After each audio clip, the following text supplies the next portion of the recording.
Pledge of Allegiance. I pledge allegiance to the flag of the United States of America, to the republic for which it stands, one nation, under God, indivisible, with liberty and justice for all. Well, good evening and welcome once again. Tonight's meeting is being broadcast live on Boston City TV on YouTube, as well as on Comcast Channel 24, RCN Channel 13, and FiOS Channel 1962. It will be rebroadcast at a later date. If you would like to speak this evening but have not yet signed up, please see our staff person, Ms. Lena Parvex, in the hallway. Sign up for public comment this evening will close at 6:30 p.m. sharp.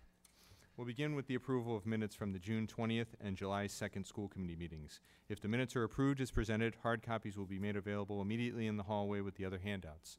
If changes are made, you can access the minutes tomorrow on the BPS website. At this time, I'd like to entertain a motion to approve the minutes of the June 20th and July 2nd meetings as presented. So moved. Second. Thank you, Ms. Dean Robinson. Thank you, Mr. O'Neill, for the second. Is there any discussion or objection to the motion? If there's no excuse me, if there's no objection to approving the minutes by unanimous consent, we'll do so. Hearing none, the minutes are approved. Move on now to the superintendent's report. I present to you our interim superintendent, Ms. Laura Perrill.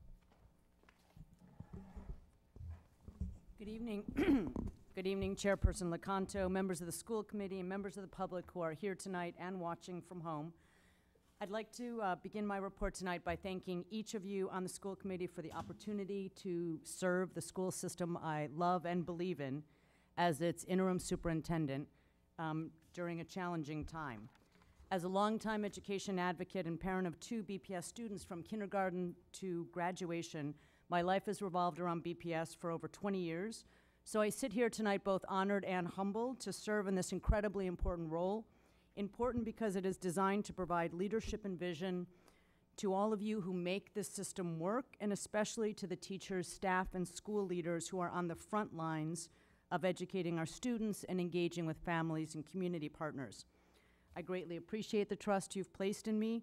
Please know that I will work my hardest to ensure that the Boston Public Schools remains focused on its core mission of providing every student with access to a high-quality education in order to build on their assets and support their aspirations.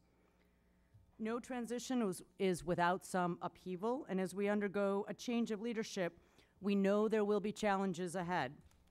Yet one of the most amazing things about the Boston Public Schools is that even amid difficult times, there are great things happening every day throughout the district that reflect the important work taking place on behalf of Boston's children, led by so many caring and dedicated employees. So I would like to highlight some of these positive things happening this summer. Last week, I visited the Mildred Ave K-8 school as we kicked off BPS's 5th quarter summer learning initiative, which blends fun, enrichment activities, and traditional academics to offer students a well-rounded education to help stop the summer slide. Research shows us that students with at least 80% attendance in rigorous summer learning programs outperform their peers in math, ELA, and social-emotional skills. Last summer, the average daily attendance rate for the district's 5th quarter was 83%. This summer, we're projecting to have 13,000 students enroll in our summer learning programs at 135 sites, with programming that includes academic mentoring, leadership training, college readiness, and more. Programs range from the New England Aquarium to the full inclusion Gardner Pilot Academy in Alston, which has been offering quality summer learning since 1999 with a focus on students with disabilities and English language learners. On Saturday morning, turning, let's say, overseas, or at least to the ocean, on Saturday morning, 18 Boston Day and Evening Academy students from BDEA returned from a 2-week voyage aboard the historic Roseway schooner. The students traveled to Ellis Island, then up to New Bedford and back to Boston Harbor. This is the 2nd year that BDEA students set sail with World Ocean School, a nonprofit that provides educational hands-on programs to underserved students, challenging them academically, physically, and emotionally. We also had the 10 Boys Initiative in Ghana through a trip arranged by the Office of Opportunity and Achievement Gaps. The 10 Boys Initiative 20 BPS students traveled an even greater distance this summer studying in Ghana. 10 Boys offers a character-based curriculum model to improve students' academic performance while working to reshape their life trajectory. 10 Boys aims to motivate Black and Latino boys to enhance their leadership, decision-making, and critical thinking capacities. The 2-week trip to Ghana is jam-packed with experiences including service learning in an orphanage, tours and lectures at national museums and universities, and a tour of the Cape Coast Castle slave dungeons where tens of thousands of Africans were held in captivity while they waited for ships to take them to the Americas and the Caribbean during the transatlantic slave trade. As part of our ongoing commitment to ensure the youth of Boston are eating nutritious and delicious food all year long, turning to summer free meals, BPS, the City of Boston, Project Bread, and other partners are again this summer teaming up to provide free breakfast and lunch to anyone under the age of 18 at more than 100 sites citywide. Here at the Bowling Building, we're offering free lunches from 11:30 to 1:30 during the week every day, along with games and activities. This past Friday, I had the pleasure of joining our partners and our students in the Plaza Palooza festivities at City Hall Plaza. Say that 3 times quickly. And for a list of locations, hours, and menu offerings that are part of the Boston Summer Eats programs, please log on to bostonpublicsschools.org/summer meals. Also, I really want to highlight some tremendous work through the Boston Public Schools Early Childhood Education Program. Our nationally recognized early childhood education program is the subject of a new book that is being published by the Harvard Education Press, Children at the Center, which hits bookstores tomorrow and provides a closely observed account of a decade-long effort to reshape the district's learning programs into today's widely regarded model that is known for achieving exceptional results. This is the book, Children at the Center, and Jason Sachs, I believe, is in the room tonight, and I want to thank Jason and his team, including book contributors Marina Bonney, Abby Morales, David Ramsey, Melissa Tonishell, and K0K1 teacher Jody Doyle Krause for telling the story of the acclaimed BPS Early Childhood Program. According to the description of the book, the authors show how the BPS Department of Early Childhood was able to work with and against the constraints of the current accountability system to create a holistic, child-centered, play-based program that has had a significant impact in narrowing income-based learning gaps. So I want to thank Jason and his team for showing all of us what is possible in the Boston Public Schools on behalf, in this case, of our very youngest learners. Proceeds from the book will benefit BPS early childhood programs. It's available for sale online at Amazon and the Harvard Education Press. We are, what's that? Oh, yes, I will be happy to. And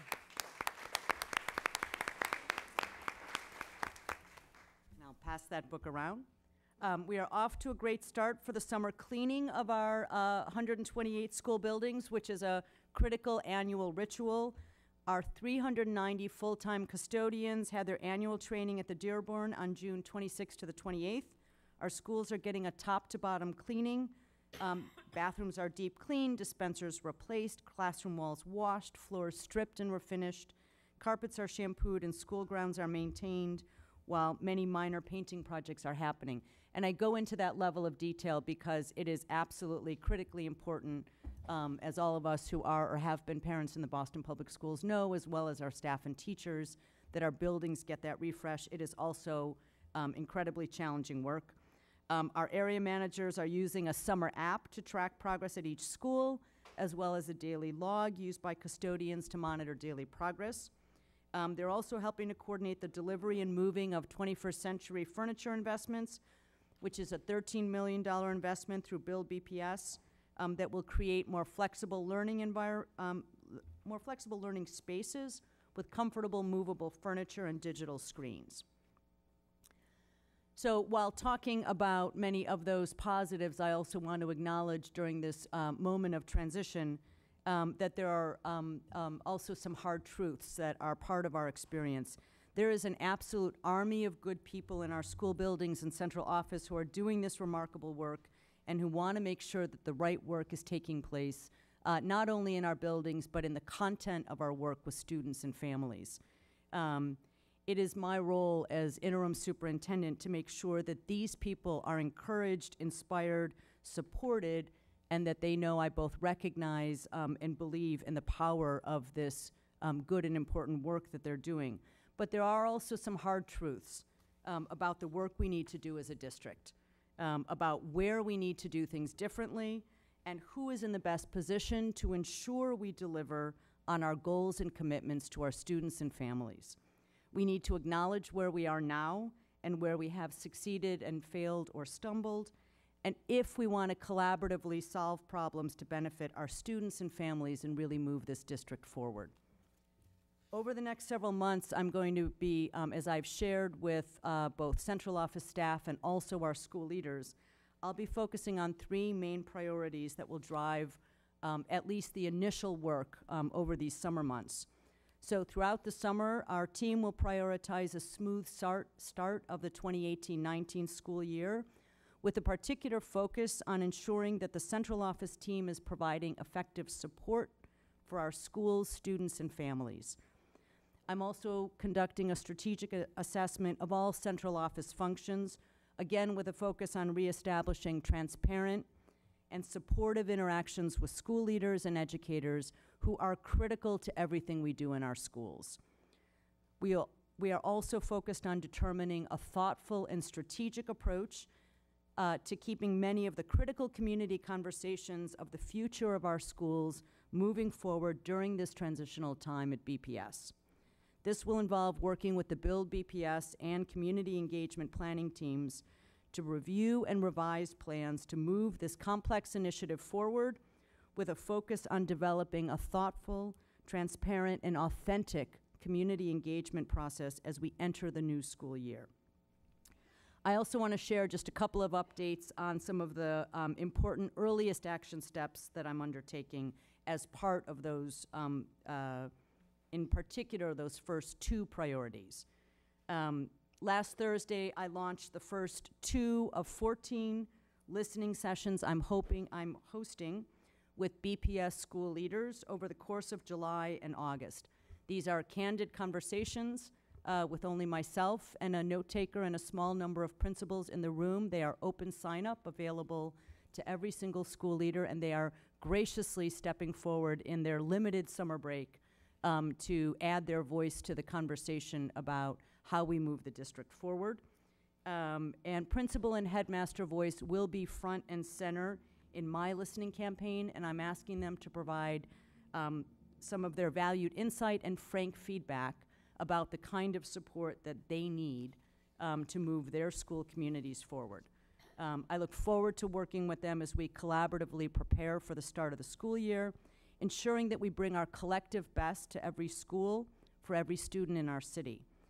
I'm also conducting direct sit-downs with multiple levels of central office staff, not just top leadership, in order to help me gain a better understanding of what is functioning well and how things could operate more efficiently to better serve our schools and their students and families.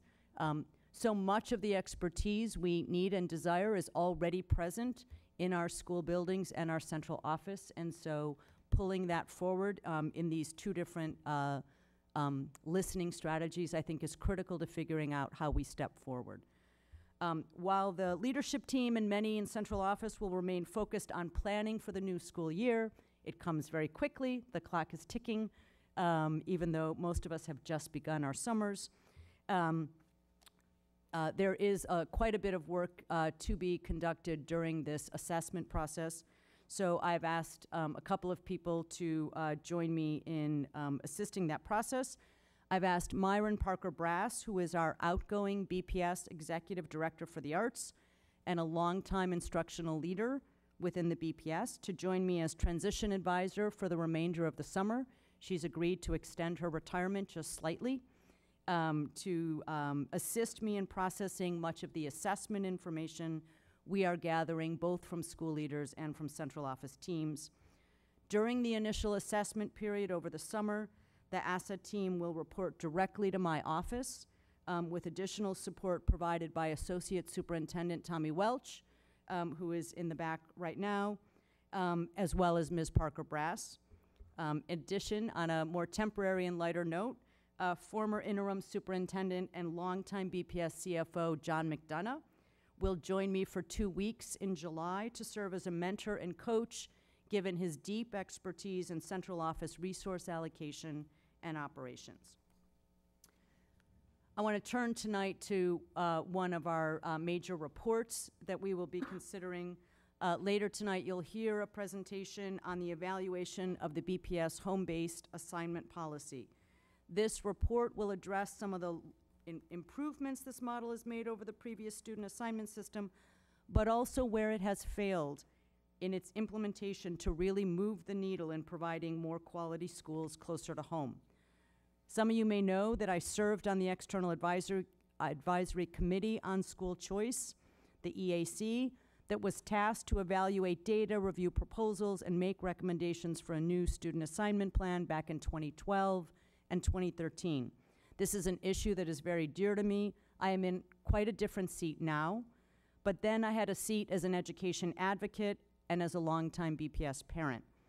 I co-chaired the data committee and was also among one of the authors of the 2013 memo to Superintendent Carol Johnson that called for, among other things, the equity analysis that we are receiving tonight. Many of us on that committee, including Dean Hardin Coleman, another member of the Boston School Committee, and really many of the people in this audience spent many, many hours working through and developing this policy and championing in particular the equity analysis, despite the fact that it might tell us that there are important issues in how we implement this effectively. This is absolutely vital information, so I consider it very important that we have this report here tonight. While the current home-based assignment system might be viewed as a big step forward, what the equity analysis shows us is that the implementation is not all the way there. The report displays just how important it is to have the equity analysis to transparently reflect on what is and isn't working with the current implementation of the home-based assignment system, which has equity at its core and as its goal. We must then figure out what modifications and course corrections are needed to allow us to continue to accelerate our path toward that goal. I know we have a lot of hard work ahead of us, but I'm very excited about the opportunity to partner with all of you to create an even stronger Boston Public Schools. And that concludes my report for tonight. Thank you, Ms. Perrill. I'll open it up now to members for questions or discussion. Ms. Oliver Davila. Thank you. Thank you, Superintendent, for your report. I just wanted to point out two things. One, I've said at many meetings, and I will just say again, although I think it's wonderful, the 10 Boys trip and the 10 Boys Coalition, I do think that we also need to make sure that we include subsets of the Asian population. I think we oftentimes think that all Asians are performing well, and I think if we want to be inclusive, it will be really important instead of being divisive. So I'll just say again, because I always say that. And then my other concern that I just want to state publicly is, as we move forward in looking at what the district needs and the restructuring, et cetera, that we do have 42% of our population are Latino young people, and we lack leadership at the very top of Latinos. So I just want to put that front and center as something that I would expect to see as we move forward in terms of hiring, whether internally, externally, some talent that is really also focused not just on Latino students, but also on our Latino ELLs and ELLs in general. So thank you. Thank you, Ms. Oliver Davila. Dean Robinson. Thank you for your report and welcome. I first wanted to also just highlight, I loved seeing the pictures of some of the great partnerships this summer. I've been able to already visit a couple of sites to see what I have enjoyed seeing is the inclusiveness from students from different schools. So not just the partnerships that are focused on one school, but a lot of schools coming together and students seeing that they are a part of the entire district of Boston Public Schools. So thank you for highlighting the bright stars. I also just wanted to just ask, I know you've only launched 2. Have you already started to just kind of hear a pattern or just an air of concern that you want to zero in and say, all right, during my time, I want to have a bit of a closer focus on any particular area? Well, I think at 2 of 14, it's a little premature to draw conclusions, but I can say in tone. So there are 10 slots in each session. The first 2 had 10 and 9 respectively, which I think speaks to the aspiration, the commitment, the engagement, and the desire to have real voice in how the district moves forward. And what I think is incredibly important is, while bringing lots of needs and concerns and desires, what I heard clearly across those initial conversations were ideas, solutions, strategies, ways school leaders thought that they could help solve problems. And so that gives me enormous hope. It will take all of us, but it will be, in my view, need to be centrally driven by those who are closest to the work. And so those are our school leaders, and particularly in the middle of July, as we're approaching the school year, the school leaders are the most immediately available, but they are also the windows into their school communities, to the teachers, staff, and ultimately students and families that we all touch. So I was really enthused by the willingness and the creativity in problem solving. We have an amazing group of leaders who are absolutely committed to rolling up their sleeves. And committed even in the summer months, as you said. Correct. As you said. And then the only other, I guess this is just a note, because our last meeting, we heard so much from folks in the public who were concerned about this process. And as you stated, that you want to have a thoughtful and strategic approach in your engagement to just continue to be mindful of many of the men and women of color who are great stars in the district and who want to excel potentially in this direction, so that you recognize in this interim role that there are a lot of stars among us, that maybe this could be a time that you help to identify who can be put through the pipeline of continued educational attainment towards executive leadership within the district, ours or elsewhere. I think it would be great as you're on the listening sessions to recognize the talent and pay attention as you move forward. So just a word of encouragement there. Yeah, thanks. Thank you, Dean Robinson. Dr. Uriarte. Also, thank you very much for the report. I also wanted to thank you for the openness that you've had for conversation, for raising issues. So I'm very, very thankful for the way that you're approaching this time. I know it's not easy, but know that you're going to have all of our support. I did have a couple of concerns that I've raised with you, and some of them I think that Alex Oliver Dawid has risen, but they're around the representativeness and within your leadership team and across the across the bowling offices. We've gone from the perspective of somebody that leads sort of the ELL task force, we've gone from having several people at the top leadership with very, very close understanding of issues related to English language learners to having zero. So I really want you to pay close attention to that. We do not want by any means to step back from the gains that have been made. We're, I'm formally now inviting you to come to the ELL task force and have the discussion with us, because we're always very concerned about the sort of the slippage or the ways in which the lack of attention to the issues related to English language learners becomes a real problem for the district, given that we're talking about a very large representation, and it's also an area in which we're under the side of the federal government. So that, you know, you've been familiar with the work that we've been doing on this issue and have been involved. People from Investors have been involved from the start. So I just wanted you to know that we would like to be helpful, and that we need that level of representation high up in you know, so that these issues come up.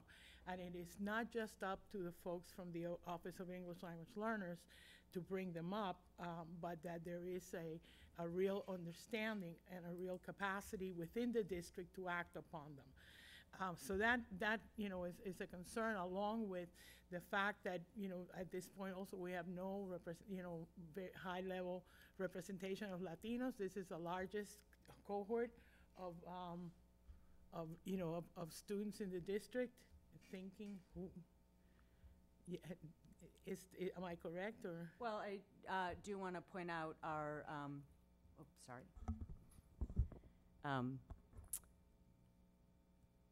Assistant Superintendent, and Lihia, please forgive me if I get your title wrong, but of the Office of Secondary, Lihia Noriega. So I just want to point that out. Okay, But in the, again, yeah, I'm talking about the top leadership. I did want to ask you to talk a little bit more about the way that that you're approaching sort of the restructuring of the central office.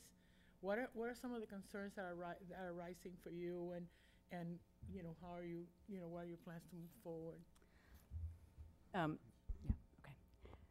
So one of the things that I think is important to balance in any interim, but particularly in the summer months as we open the school year, is that the point of having an interim in place is to keep the work moving forward and not to mark time.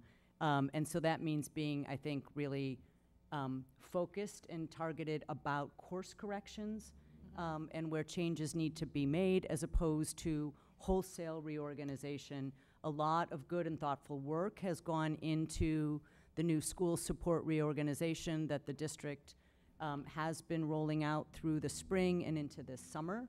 And so, for example, in sitting down with school leaders, what I asked them was, you know, are there modifications, are there course corrections? In an interim, you cannot do, you know, you don't rewrite the vision, you don't necessarily reorganize an entire organization, but you ask very closely, at least I do, of the school leaders, as well as those working very hard in central office, where are the rubs, where are the things that we can modify, and how can we maximize the support we deliver to schools. So I think that is very much my approach. And then the other is listening hard, again, particularly to the school leaders. The things that I'm listening for is where is vision not matched by implementation and what schools experience. And so I think that points to places where some changes, modifications, or course corrections, and quite frankly, collaborative problem solving on behalf of both school leaders and central office staff might actually allow some steps forward that would bring real benefit to school communities, and then ultimately to our teachers, staff, students, and families. So that's what I'm listening for. Okay. Is more about what is the, where are the targeted places where changes that can be made that actually bring some immediate steps forward on behalf of meeting the needs of students. So I'm really happy to hear that, and I'm also very happy to hear that you're having meetings with school leaders, because I think that's, you know, a relationship that needs to be rewoven in a very fundamental way, and I'm glad that you're starting at that point. I think that if we can get through this year with stronger relationships between bowling and the schools, I think your time will be a success. Thank you very much. Thank you, Dr. Uriarte. Mr. O'Neill. Thank you, Mr. Chair. So, Ms. Perel, recognizing that you've been on the job 2 weeks and this is your first school committee meeting, let me simply say welcome, first of all. We're glad you're here. You've been a longtime partner with the district. You know us very well. You attend almost every single meeting. You're usually sitting back there or back there.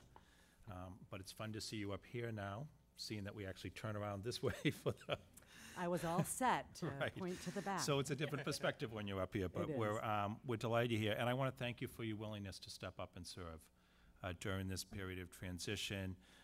You may not have heard it at our last meeting, but I likened you to a first responder who always has, first responders are known for they rush into trouble and they rush into situations to help people. You have done that traditionally with the district on a number of initiatives that are of importance to us, and I deeply appreciate your willingness to serve now. So welcome. And I will strictly say that I also really like your focus as you've laid out on making sure the trains run on time, that school starts crisply and effectively in September. I love your focus on that. You're starting to think through central office, that's great, and then next step, build BPS and community engagement, but after you get the first two working. So kudos in how you're starting, and any way we can help, please let us know. Thank you, Mr. O'Neill, and I'll echo the sentiments of all my fellow members. You've made it through your first report, but not your first meeting. So welcome. So far, so good. We'll try to get you out of here Over before yet. midnight. Do the lights still turn out at 11? Or maybe we'll Not put going it. to find out tonight. We won't put it to the test. Nope. But in any case, if there's no further discussion, I'll now entertain a motion to receive the interim superintendent's report. So moved. Thank you, Dean Robinson. Is there a second? Second. Thank you, Mr. O'Neill. Is there any discussion or objection to the motion? Is there any objection to approving the interim superintendent's report by unanimous consent? Hearing none, the motion carries. We'll move on now to general public comment. Ms. Sullivan? Thank you, Mr. Lecanto. The public comment period is an opportunity for parents and other concerned parties to make brief presentations to the school committee on pertinent school issues. Questions on specific school matters are not answered at this time, but are referred to the superintendent for later response. Questions on specific policy matters are not answered at this time, but may be the subject of later discussion by the committee. Each speaker will have 3 minutes to speak, and I will remind you when you have 1 minute remaining and then 30 seconds. Those who require interpretation services will be allotted an additional 2 minutes. Speakers may not reassign their time to others. Large groups addressing the same topic are encouraged to consolidate their remarks or choose a spokesperson to provide testimony. Written testimony is appreciated and encouraged. Please state your name and affiliation before you begin. TV cameras will only record speakers who face the committee. We have 7 speakers this evening, and we'll begin with Carolyn Kane, and she'll be followed by Diane Lashinskas and Kevin Murray.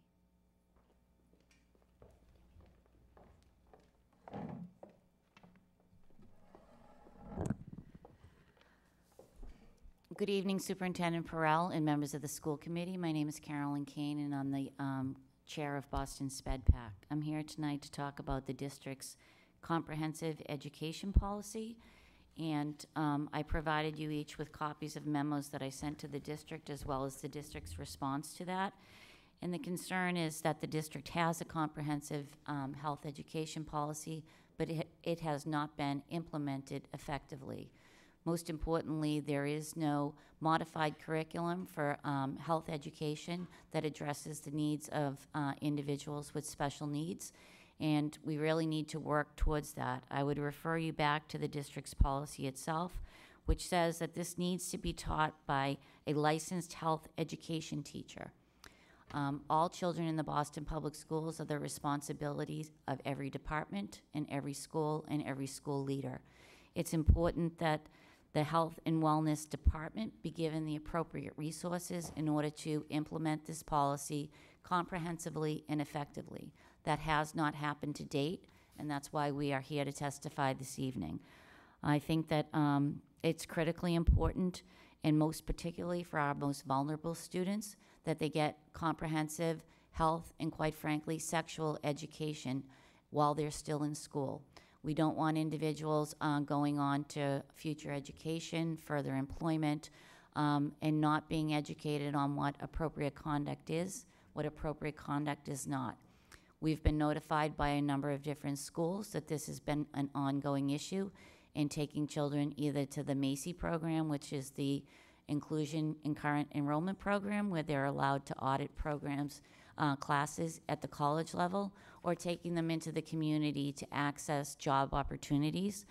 So basically the district came up with a very good policy. and then it failed to implement it appropriately. And it did that because it didn't allocate the appropriate resources in order for that to happen effectively. It's a critical issue for us as parents, and obviously representing the more than 4,000 students who are currently age 14 to 22 in the district who have IEPs. And this is something that actually can't be taught to children with disabilities in a 1 or 2 semester course. This requires practice, repetition, opportunities for feedback, and opportunities for teaching in the moment. So we're bringing this to your attention because the policy was implemented last September, and to date, the appropriate resources have not been allocated to the Health and Wellness Department. So we're asking that a special education teacher be hired to assist this department in modifying its curriculum, but we still want it taught by licensed health educators, as is required by the policy that was adopted by the school committee.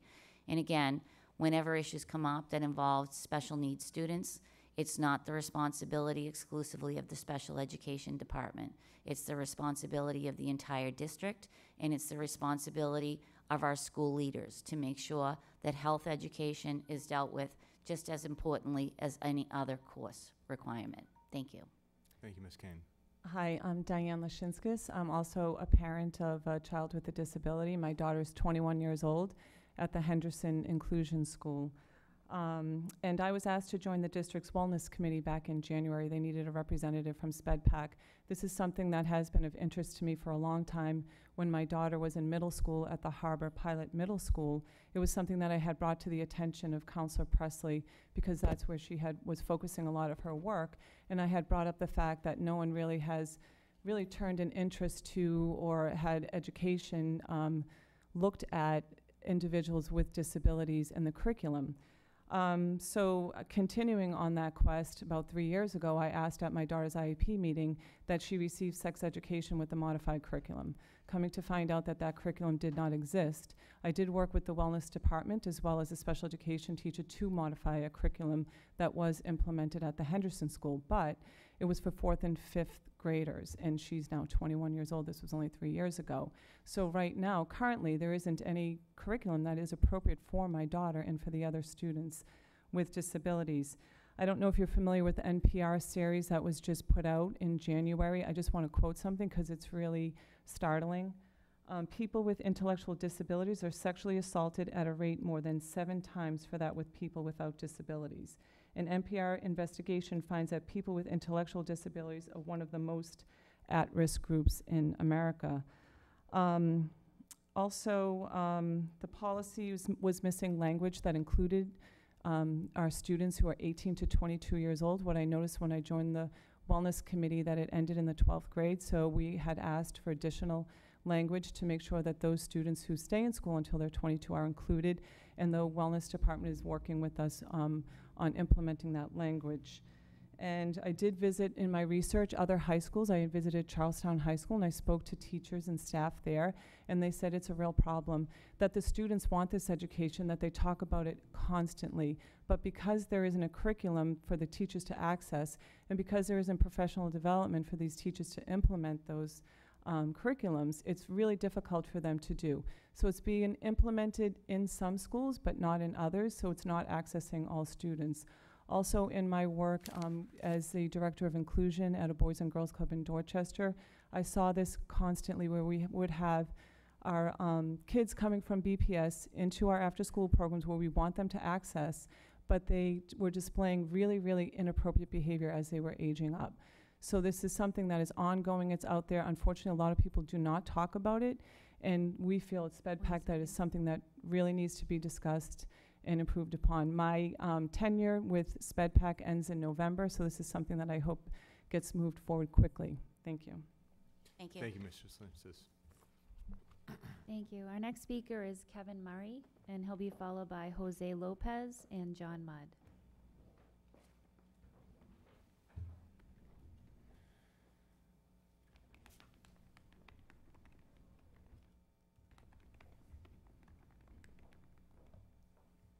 Good evening, Mr. Murray.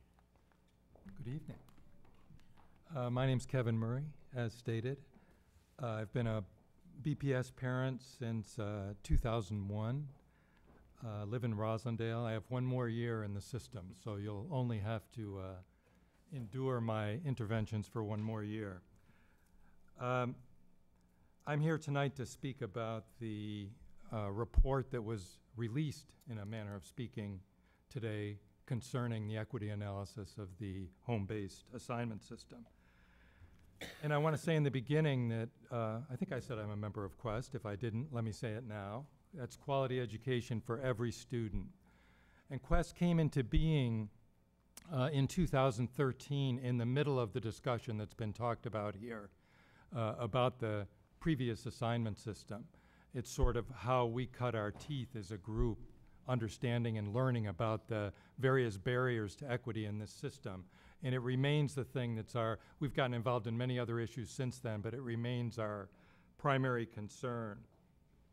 And we joined a number of other civil rights and educational justice organizations today in presenting a statement in response to the release of this report, raising what we think are some very important issues in relation to the report. We would like to see hear some acknowledgement of that statement.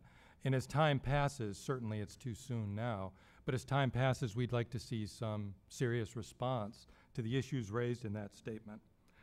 I don't know if anybody's had a chance to read that whole report yet, but I have not, I can tell you for sure. But what I've seen in it is maddening. Maddening is the word, it's maddening. Why is it maddening? Because to me, that report speaks to a colossal failure of our system to provide equitable access to education. And it's a failure that didn't need to be, from my perspective. It's a failure that we didn't need to live through. During that process, everybody knew that the problems that were talked about in this report were discussed widely during that process. I'm sure those of you who participated, and many of you up there did participate, remember very well the night that a parent who shall remain nameless spoke out and said, you know, I went on the beta that's on the BPS website and I put in a couple of addresses just to see what kind of schools would be yielded to those addresses. One of them was on Maple Street in West Roxbury. And to my surprise, it wasn't to my surprise too much, that address yielded 6 level 1 and level 2 schools. Then that same person put an address on Humboldt Avenue, and that one yielded 2. Right? Surprise, surprise. Did we detect an equity problem in the way the system was designed? And then a member who I think was a member of the EAC, a man named John Barrows, who's kind of disappeared from this discussion a little bit since then, he said it's even worse than that, right? Because what we need to be looking at is the number of seats available to students, not just the number of schools. And if we look at the number of seats, the inequity is even worse than that 2 and 6 thing that we're talking about. So we got to do something that deals with the number of seats available to people. Never happened. It did not happen. Despite those issues being raised, there was tremendous pressure to approve the home-based system. And it was approved, but it was approved with an important caveat, because there was enough doubt about it, and there were even some people who did not accept the vote, who did not go along with the vote. There was something built in that at the end of the first year of implementation, there would be an independent review of the results of that system at the end of the first year of implementation. We now have been through 4 years of implementation, and just today we've sacrificed a lot of trees to create the report that's on everybody's seat. 4 years, not 1 year. And in that time, there were 4 groups of students who were assigned to schools based on a system that was worsening inequality and segregation in the schools. Thank you, Mr. Murray. I'm closing up. I'll get there quickly. One sentence. That's a lot of water under the bridge. The question is, what do we do now? Right? I think it's been said here that there's a lot of work to do. Mr. Murray, do you have written comments? I that don't, you'd like? but I'll get them to you. You're a little bit over your time here, and we have Okay. many other people who would like to Just speak hang with tonight. me for another couple seconds, Just right? wrap it up, please. Thank you. I'm wrapping it up. There is a lot to work to do. If we look at this as an implementation problem, when 5% of the students in one neighborhood have access to good schools and 80% of the students in another neighborhood do, that is not an implementation problem. It's a fundamental, if not fatal, flaw in this system. So we need to look at that, the depth of that flaw. The other thing is, I Mr. think Murray, all please. the families in the 4 years that have been assigned under this system deserve a public apology. They deserve apology because we did not, and I take responsibility too, we did not do well by those parents and those families. Thank you. Thanks for your patience. Thank you, Mr. Murray. Our next speaker is Jose Lopez. He'll be followed by John Mudd and Danae Davis.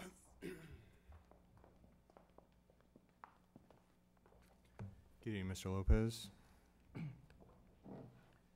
Good evening, Chairman Lecanto, school committee members, and Interim Superintendent Perel. My name is Jose Lopez, and I'm a former educator and current chair of the Education Committee for the Boston branch of the NAACP. I'll begin tonight with a quote. When we fight about education, we're fighting for our lives.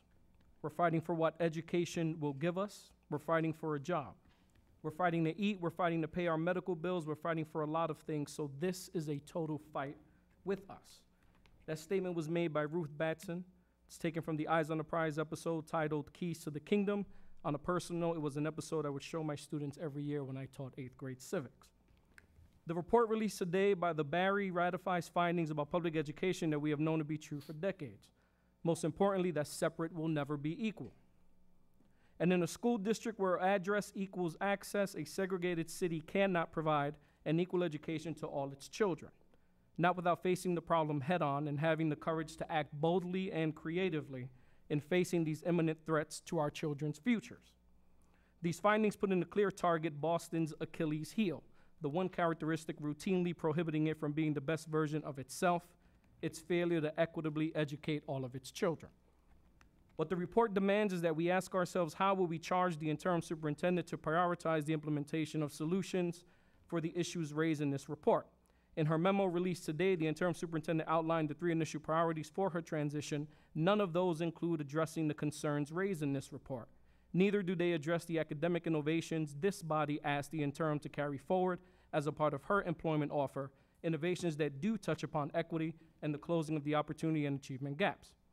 The idea of public education was in itself a bold and courageous endeavor. It was with apprehension that John Adams included it in the Massachusetts Constitution. Notwithstanding his trepidation, however, he chose to leave that provision in. And what language did he use? I remind all of you that he said we would cherish the public and grammar schools. To cherish the public and grammar schools reads as an incredible mission statement for achieving an honorable goal. After reading the report, one would be hard-pressed to conclude that we are truly cherishing all of our public schools. Its conclusion summary does not read like an incredible mission. Instead, it reads like an obituary. Black and Latino students tended to have fewer high-quality seats. In addition, they also lived nearby more of their peers, meaning they were competing for those fewer seats. These two factors together meant that Black and Latino students faced great competition for seats in high-quality schools. They were less likely to attend high-quality schools. They were more likely to attend Tier 4 schools. They were less likely to receive their preferred schools and to be administratively assigned. The Boston branch of the NAACP is proud to continue to work with our community partners to advocate for families, children, and educators who all believe in our Constitution and who more than just cherish public schools, rely on them to give their children the tools they need to live and survive. We look forward to learning more about your plans to remedy the concerns presented in the Barry. Thank you so much. Thank you, Mr. Lopez.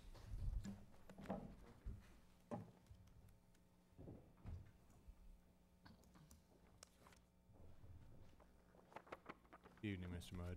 Good evening. John Mudd, advocate. I just want to have a couple of suggestions for the interim superintendent and then about the search for a permanent superintendent. For the priorities of the interim superintendent, I want to reinforce the first goal in the draft of the employment letter, that goal of eliminating opportunity and achievement gaps. This calls not just for continuing current approaches, but for developing new, innovative, systemic changes. I think it should be a key part and could be a key part of the superintendent's assessment of the central office functions. For years, the school committee and the district have said that eliminating opportunity and achievement gaps is a key priority. This BPS has promoted the laudable goal of culturally and linguistically sustainable priorities and practices, but it is never fully explained how its curricula and classroom teaching strategies will be adapted to the learning needs of Black and Latino and other marginalized students. The Opportunity and Achievement Gap policy calls for an OAG impact statement. The equity statement that has been implemented in its place is not adequate. They're too general. They usually simply state general commitments to or assertions of goals and intent. A real OAG impact statement would explain how the proposal will enable Black, Latino, and other marginalized students to progress faster than white students. Please, Superintendent, ask your staff to include such a statement in the future. On developing authentic community engagement, when BPS goes out into the community on issues such as Bill BS or new start times, please tell the community your analysis of the relevant data, your thinking about the best options available, and your explanations of the reasons pro and con for each proposal. Please do not continue the usual practice in community meetings of overwhelming people with complicated data and then asking them to list their wishes. If there are excess seats, if there is a need for school closing, then let's have that explained and try to deal with it together as a community. Don't act scared of bringing these controversial issues to the community. Treat people as respected partners. On the search, if interim does not mean permanent, then the mayor and the interim superintendent both need to state publicly that the interim will not apply for the permanent job. If this is not crystal clear, it will just as clearly prevent some candidates from applying for the job. 20 seconds. And I would suspect that these might be some of the strongest, most astute candidates. If the mayor and when the mayor and the school committee go out for a national search, please try to get the best search firm you can. The last process had very few applicants for the search. Thoughtful commentators said we did not have the strongest group of candidates. That's not acceptable for us. As a city, we need to have a mayor and a school committee that will attract and hire the strongest candidates to serve the children in our schools. Thank you. Thank you, Mr. Mudd. Thank you. Our next speaker is Danae Davis, and she'll be followed by Peggy Wiesenberg.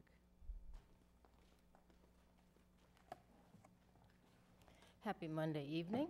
Good evening. My name is Danae Davis. I live in the Dorchester section of Boston. I am a former BPS student, 12-year teacher with an earned doctorate from Boston College. I am a proud teacher scholar, particularly interested in the learning and advancement of Boston youth. Thank you for this opportunity to give public comment. Today, I am requesting 2 updates. One on the search process, and I'm happy to see that that's listed in the agenda, so my comments may be answered at that time or perhaps give you some additional considerations. Also, the second update pertains to the superintendent certification for Ms. Burrell. Regarding the search process, last month I raised concern about the search process for a new superintendent for BPS. In particular, I asked that the committee establish search procedures consisting of 2 characteristics, transparency and inclusion. Regarding transparency, all stakeholders, especially parents, students, and BPS employees, deserve to know the committee's guidelines, practices, and activities, especially those that are not privileged. In addition, I had asked that you provide all stakeholders, especially community members, with timely and ready access to candidate profiles, resumes, and CVs. This is particularly critical for finalists. Providing the community with complete and accurate information enables us to participate in the search process. A web-based portal or website to host general candidate information along with your search procedures might be useful to everyone. Along related lines, I ask that this body request a waiver of the Massachusetts Open Meeting or Sunshine Law, especially regarding the public announcement of finalists. To quote former Massachusetts Secretary of Education and current Professor of Education at Harvard, Paul Reville, sitting superintendents who are highly successful and have the support of their school boards and communities are reluctant to advertise that they are looking for another position because it will undermine their support in their home communities. Clearly, BPS should consider only the best candidates.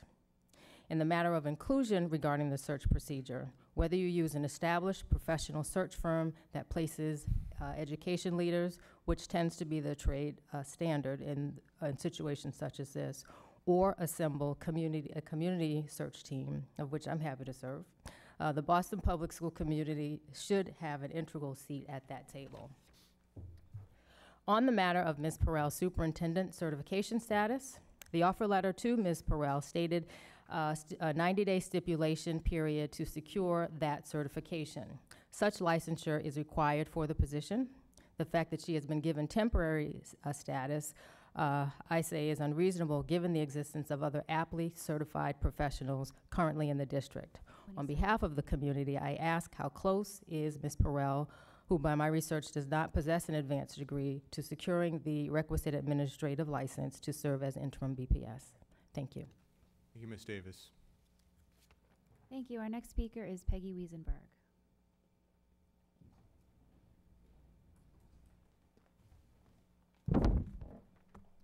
Good evening. I'm testifying now on an action item, the Dearborn School, and also on the central office, if I have time. Tonight, you are scheduled to vote on a memorandum of agreement to have an outside operator, Boston Plan for Excellence, operate the Dearborn STEM 6 to 12 school. The materials are not out there. You received a PowerPoint. I asked for the actual memorandum and the proposed memorandum, which I only got at 3:51 this afternoon. I previously had a copy of the earlier memorandum, and I have concerns. I do hope that Laura Perrell, as our interim superintendent, will be a champion for public schools. What concerns me here is that this committee needs to embrace its responsibility to oversee 125 schools, including the Dearborn. I urge the committee to require BPS and BPE, the Plan for Excellence, to work on a plan to return management of this gem of a school to the BPS and to disengage from the receivership. The equity statement said it's not a receivership. The initial MOU does say it's a receivership. Mr. Lecanto is a lawyer. I think you can table this, and I know the existing agreement expires at the end of this month, but you can perhaps do a vote through remotely. But I do think you owe it to yourselves and to us to actually read the MOU. In the original MOU, it said that BPE actually wanted to operate this school on the long term. BPE runs a charter school, and part of the original MOU was to have that charter school feed into the Dearborn. The Dearborn had a community around it that wanted to have the school renovated and to have the immediate schools that were Boston public schools feed into it. There are multiple policy issues that are layered into this MOU, but I think given that the school is moving out of temporary headquarters at the Burke to a brand new facility with the opportunity to really make it a school of excellence. I have told Jesse Solomon that, and I will say for the record, that perhaps extending this MOU for 1 year for that transition makes sense, but it should end, and we should have it as a public BPS district school. Let me Wiesenberger. speak Wiesenberg. briefly about the central reorganization. Ms. Wiesenberg, you're over your time. Okay, I'll save that for after the reports. Thank you. Thank you, Mr. Lecanto. That concludes our speakers for general public comment. Thank you, Ms. Sullivan. Our first action item this evening is the consent calendar, which consists of grants for approval totaling $545,384.69 and one international travel request. I will now open it up to questions or discussion from the committee. Yes? Ms. Oliver Dabble. Yeah. I would just, if now is not the time, but at another time, would like to just request an update on the families from Puerto Rico, just to get a sense of where they're doing, how they're doing, et cetera. Thank you. Thank you, Ms. Oliver Davila. Any other questions or comments from the committee? Dean Robinson. I'd also like to just request updates on the data for the grants regarding the health and wellness component, and that can be for obviously a later date in the fall, but there were a couple of questions. I'm thankful that we received some of the reports and some of the data, but the data is bringing up some questions that I think we need to consider in light of the testimonies we heard earlier about implementation for all students, training for the individuals who are leading the students and helping them understand what the comprehensive approach to that education looks like within the classroom. And then also the parent engagement component and how well parents are engaged of what's in the survey and then the outcomes of the survey. How can parents be engaged for best practices should their child be in that at-risk category? The grant is really important, and it's important work. We see how it's impacting students, across the country, so we're really grateful for it. I just want to make sure that we are doing our due diligence and really paying an attention to that comprehensive approach. I've also mentioned in past meetings that I believe comprehensive also needs to have a component of the choice of abstinence, because we have a large number of students that we've seen in the data who are not engaging in sexual behavior, and it would be interesting to find out why. Is it their choice, or is it just lack of knowledge? And since this is a district of choice, I really want to honor the choices of students who want to focus on academics and not engaging in at-risk behavior. So I think that, again, it can be a conversation for the fall as we really roll out a presentation, but I want to be mindful of what we're saying yes to when we're agreeing to these funds. Thank you, Dean Robinson, and your points are well taken. And I'll note, first of all, I do want to thank Ms. Kane and Ms. Lashinskas, who have left since their comments, but they have shared their comments in detail with a memorandum that was distributed to the membership this evening. I think that's enormously helpful to the district as well in better understanding what the issues are and being able to specifically respond to those issues. And as you also know, we'll be meeting in a retreat in the coming weeks. We haven't scheduled it yet, but this is something that's being rescheduled, and one of those agenda items for the retreat is to schedule the fall agenda for the committee, and I think this is certainly one of those items that we can put on that list. Good, thank you. Thank you, Dean. Mr. O'Neill. Mr. Lecanto, thank you for that, and thank you, Dean Robinson, for bringing up that issue. Since we're voting on a grant about health, it made perfect sense. Yes. And so, Ms. Burrell and Chair Lecanto, I do ask that, as much as you say we'll get an update at some time in the fall, I do hope this issue is looked at seriously now by special ed and by the Office of Health and Wellness. And if it requires hiring special ed folks to work on the curriculum, that work is done this summer so that this issue is addressed at the beginning of the year, not waiting for a fall report and then so on and so forth. Right. Thank you. Thank you, Mr. O'Neill. I also wanted Dr. to Uriarte. thank you for, Regina, for requesting the survey. I found it really fascinating, and what I'm hoping is that we could have a discussion of the findings of that survey at some meeting.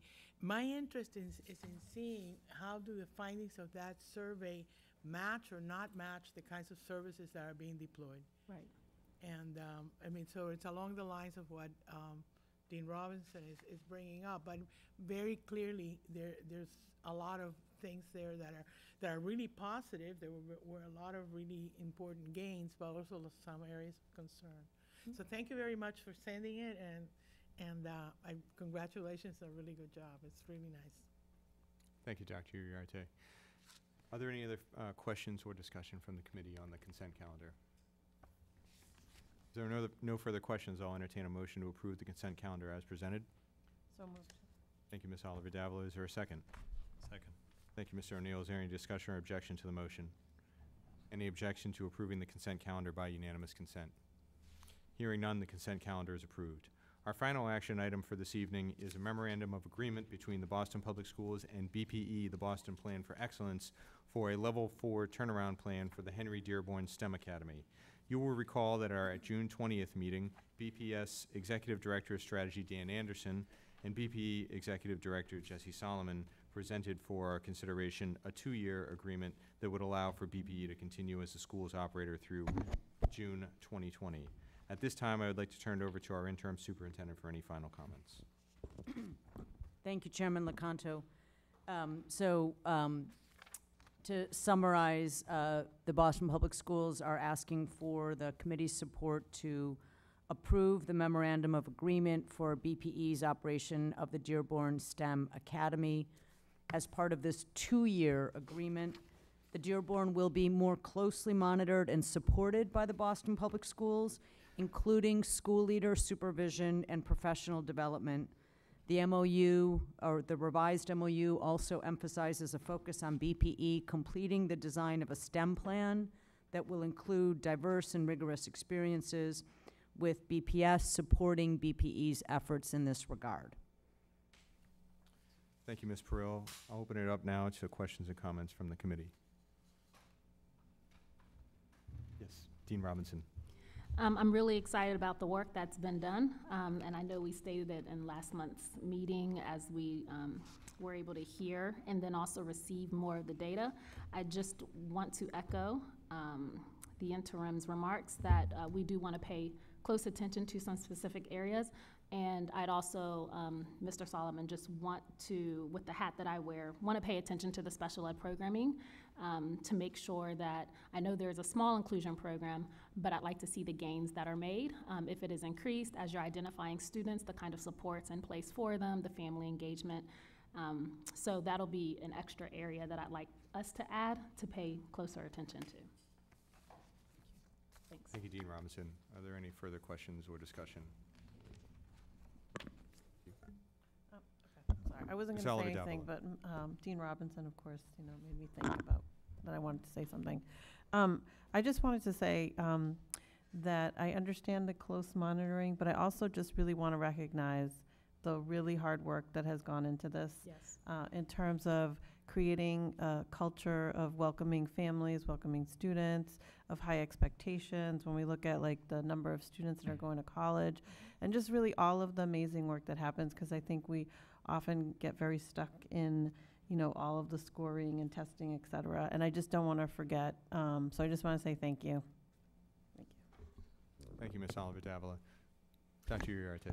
I wanted to just briefly thank Jesse Solomon and Dan Anderson for providing us with additional data for the discussion today. I felt guilty about asking you both for all, in the middle of everything that was going on, but I thought that it was important to really clarify why there were some clauses in the contract that we don't see in other contracts, and therefore, but thanks a lot. Thank you, Dr. Uriarte. And it's true, hearing, I think, in all of the comments of the committee members this evening, as well as in the presentation on June 20th, we hold ourselves to very high standards. And we think, particularly with respect to the Dearborn, it's a very large school. We intend for it to grow. It's moving into a new building this year, a state-of-the-art $75 million facility that will open in a few short weeks. And we have high expectations for that school. We want it to be a leader in STEM education for our district and for our city and for our region.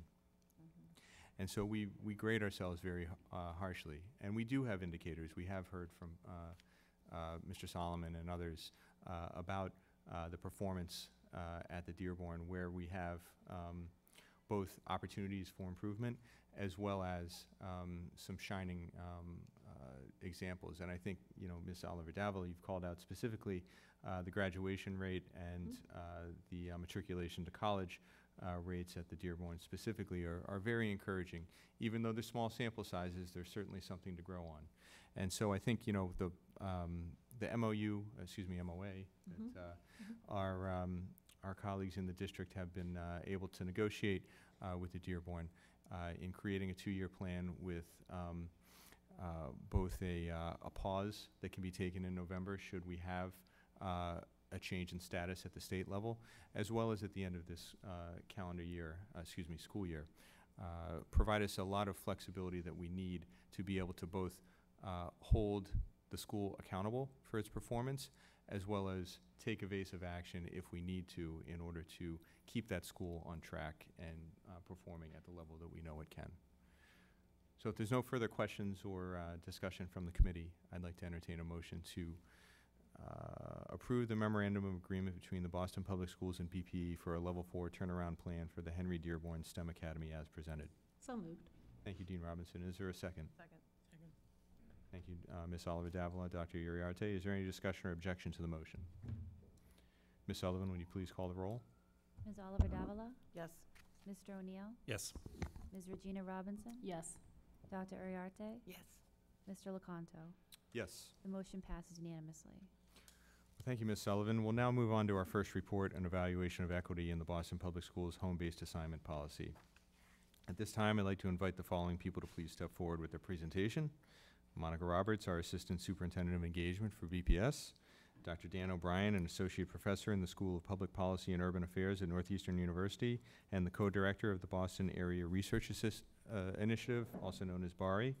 And Dr. Nancy Hill, a Charles Bigelow Professor of Education at the Harvard Graduate School of Education and founding member of BARI's Advisory Council. I also see that Ms. Lisa Harvey of the Office of Engagement is joining us this evening as well. First, I'll turn it over to our Interim Superintendent, Ms. Laura Perot, for opening comments. Actually, in this case, other than welcoming our speakers, my comments were made in the context of my superintendent's report regarding this equity report. So thank you for bringing this forward to us this evening. Thank you, Ms. Perot. Ms. Roberts? Good evening. Thank you, Chairman Lecanto and esteemed members of the school committee. Tonight, I am joined by, as we noted earlier, Dr. Dan O'Brien, one of the 2 principal investigators from the Boston Area Research Initiative, or BARI, who conducted the equity analysis of the home-based assignment plan. I have also asked Dr. Lisa Harvey to join us. She's a deputy director in my office, and she managed this effort with BARI. As a reminder to everyone here and at home, the home-based assignment plan was initially implemented in the 2014-2015 school year. The first analysis of the report was done by Ping Xing, the MIT graduate student who designed the model, in March 2016. It covered grades K0 to K2. In June 2016, the Enrollment and Planning Division moved under the Office of Engagement's Welcome Services umbrella. In the spring of 2017, we launched a committee to develop the bid for the equity analysis work. This committee supported the design, and the bid was also shared with the School Quality Working Group. The invitation for bid was opened from September 18th through October 6th of 2017, and a bid was awarded to BARI on October 26th of that year. BARI received data in January of 2018 and began the analysis. The team presented us at a citywide discussion hosted by the Office of Opportunity and Achievement Gaps on March 27th and received stakeholder feedback about what the analysis should include. While this is not the first report on a home-based assignment plan, it is different in that it covers a full 3 years of period, and this gives a broader understanding of how the policy has impacted the district. Tonight, you will hear the results of our equity analysis. We learned that inequities existed in the 3-zone plan and continue to exist under the home-based assignment plan. Home-based assignment plan did not create nor fix inequities. The most important intervention to achieve equity is to increase the number of quality schools across the district and across all neighborhoods. The assignment process is limited as a tool of equity when a number of schools is limited. So at this time, I am going to turn over to Dr. Dan O'Brien, who will take us through his report. Thank you. Good evening, everyone. Thank you, Monica, for that lead-in, and thank you, school committee and interim superintendent, for having us this evening to give this report. Unfortunately, because of scheduling, my colleague Nancy Hill was unable to join us. She's out of the country at the moment, so I will be doing our double duty here. That said, I just want to start by saying we were honored to be able to do this work and to be able to contribute to this conversation in this way. BARI sees its mission as really assessing kind of the intersection between technology and social policy. And so this was a really special opportunity for us to be able to help in this conversation and helping Boston Public Schools and its community understand how this system works. So with that said, let's dive right in. I'm going to give a relatively brief overview of the report. For those of you who have at least tried to read it, it's 145 pages with appendices. So we're gonna deal with the high-level points, and I'm more than happy to dig into details as we go. Or at least once we get to the end. The overview this evening is I'm going to start with an introduction to the home-based assignment plan kind of in historical context and how that motivates the evaluation. I'm then going to proceed to the 5 main findings and some of the particular details supporting those findings. And then I'm going to finish up with kind of an overview of lessons learned from our perspective at BARI and some thoughts and recommendations for the pathway forward from here. All right, so starting up, introduction to HBAP. So as you all know, right, before the home-based assignment plan, there was the 3-zone plan, right, which divided the city up into 3 areas, the north zone, the west zone, and the east zone. And in the terminology of HBAP, the choice basket, right, of a student, the schools that a student could submit to the lottery at that time were all the schools in his or her zone, as well as any other schools that were within a mile of home. So for those living close enough to the border of zones, they would receive those extra schools. Now, at this time, as you all know, in 2012, a very public conversation began around the opportunity to potentially restructure that system. And so BPS heard some feedback from stakeholders at the time of things that they were asked to think about as they went through this process. One was there was still concern about inequitable access to high-quality schools, despite the hope that 3 zones were broad enough to address that. Number 2, there was definitely a desire communicated from some parents for access closer to home to facilitate shorter commutes, to make the logistics of childcare and the transition from home to school and back home again more seamless and manageable. And the third one was a desire to also shorten commutes as a result potentially to reduce the cost of transportation and importantly to be able to use these funds to drive equity forward in other ways and quality forward. So with those things in mind, then what were the goals of HBAP, right? What was it attempting to accomplish? So it was approved in 2013 by the school committee, and its stated goals were to provide greater access to quality schools and to provide greater access to schools closer to home simultaneously. And it did so with a particular focus on what we might call universal minimum access, which I'll get into more in a moment, but the idea that everyone at least has a certain baseline of access to quality schools. And quality was defined in terms of MCAS tiers, which were not just the MCAS scores at the moment, which is proficiency, but also the trajectory of those MCAS scores over time, which is their academic growth. So to understand this a little bit more fully, let's take a quick look at the choice basket of a student living at the corner of Massachusetts and Magazine in Roxbury. Now, very importantly, as you well know on the school committee, right, inclusion of a school in the choice basket does not equal a guarantee to attend that school. It is simply the ability to submit that school as a preferred choice in the lottery. I just want to make sure we're clear about that.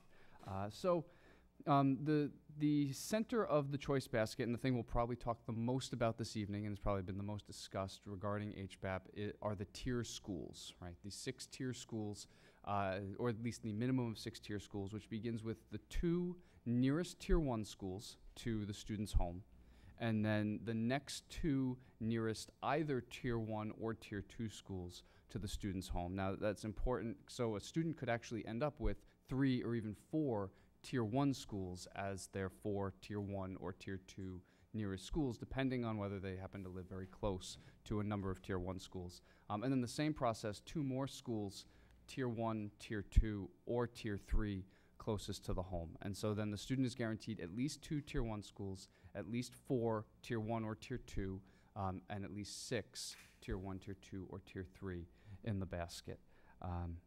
Now they can get more than that in those different categories because they then receive all schools within 1 mile of the home. They receive the closest EEC or ELC, and they receive all citywide schools. They also receive, if they have a sibling already in the district, the school at which that sibling is currently attending. So with that in mind, when we look at HBAP, which I want to be very clear, and we say this in the report, it was a bold and innovative approach, right? It does things very differently than any school choice system that currently exists, right? It broke down the zone approach and went for the home-based approach, which would presumably have students attend closer to home. So it breaks that down, and it uses universal minimum access to sort of deal with the potential issue of inequities that arise from that. So it's very innovative, but at the same time, as you know, it was unknown at the time how well it would actually work. So then what are the questions we need to ask to know that? The first one is, do all students have equitable access to choose high-quality schools? This is a question of the choice basket, right? Does the choice basket that a student receives or that students of different populations receive, are they comparable in their contents? Second, are all students equitably assigned to schools? So this is after the choice basket, after the lottery. Are students attending, are they assigned to schools and then enroll in schools in an equitable fashion? Third, do BPS students attend school closer to home under HBAP, as this was one of the stated, at least, opportunities under HBAP? Fourth, does HBAP maintain diverse school communities? And I know this has been an important question throughout, because in a city like Boston, where we sadly encounter heavy racial and socioeconomic residential segregation, does having students attend schools closer to home then lead to a de-integration, as it were, of our many neighborhoods? So as we walk through, I just want to give a quick overview of how we're defining, or at least who we're comparing equity for. What are the groups? Because that's required to do a comparison. So the first is we compare across neighborhood regions. Now, first, let me just point out that HBAP is inherently a geographic policy, right? It's a policy about where an individual lives. So we felt that the most fundamental thing to look at first is simply how different neighborhoods fared. We use the BPDA's definition of neighborhoods. These are often the historically identified neighborhoods. Some neighborhoods that people often identify with are not included in this list, or they're included inside of a neighborhood. For example, Mission Hill is part of Fenway Kenmore under this organization. So unfortunately, we were not able to address some of those issues, but we were able to organize according to those 16 neighborhoods. The other thing that's important to keep in mind is, from a statistical perspective, comparing 16 neighborhoods is very, very difficult to interpret in a fair and straightforward way. So what we did was we organized the neighborhoods into 4 regions: North Region, Southern Region, Southwest Region, and the perimeter neighborhoods that we felt were demographically and geographically similar. But what we did do during the analysis is we did the analysis of the regions first, and every time checked whether the constituent neighborhoods were consistent inside those groupings, and whenever they were not, we dug deeper and explained in more detail how individual neighborhoods may have stood out in some way. And so there will be times this evening where I stick entirely to regions, and a few times when I come down to neighborhoods, because the story is at the individual neighborhood level. Following that, we obviously have to then think about how do geographic disparities translate into disparities across race and ethnicity. As we know, part of the reason why we are here this many decades later is that Boston is still a racially separated city, residentially speaking, and so we address that question. Now, one point to make is we stick to race and ethnicity strictly comparing Black, Hispanic, white, and Asian.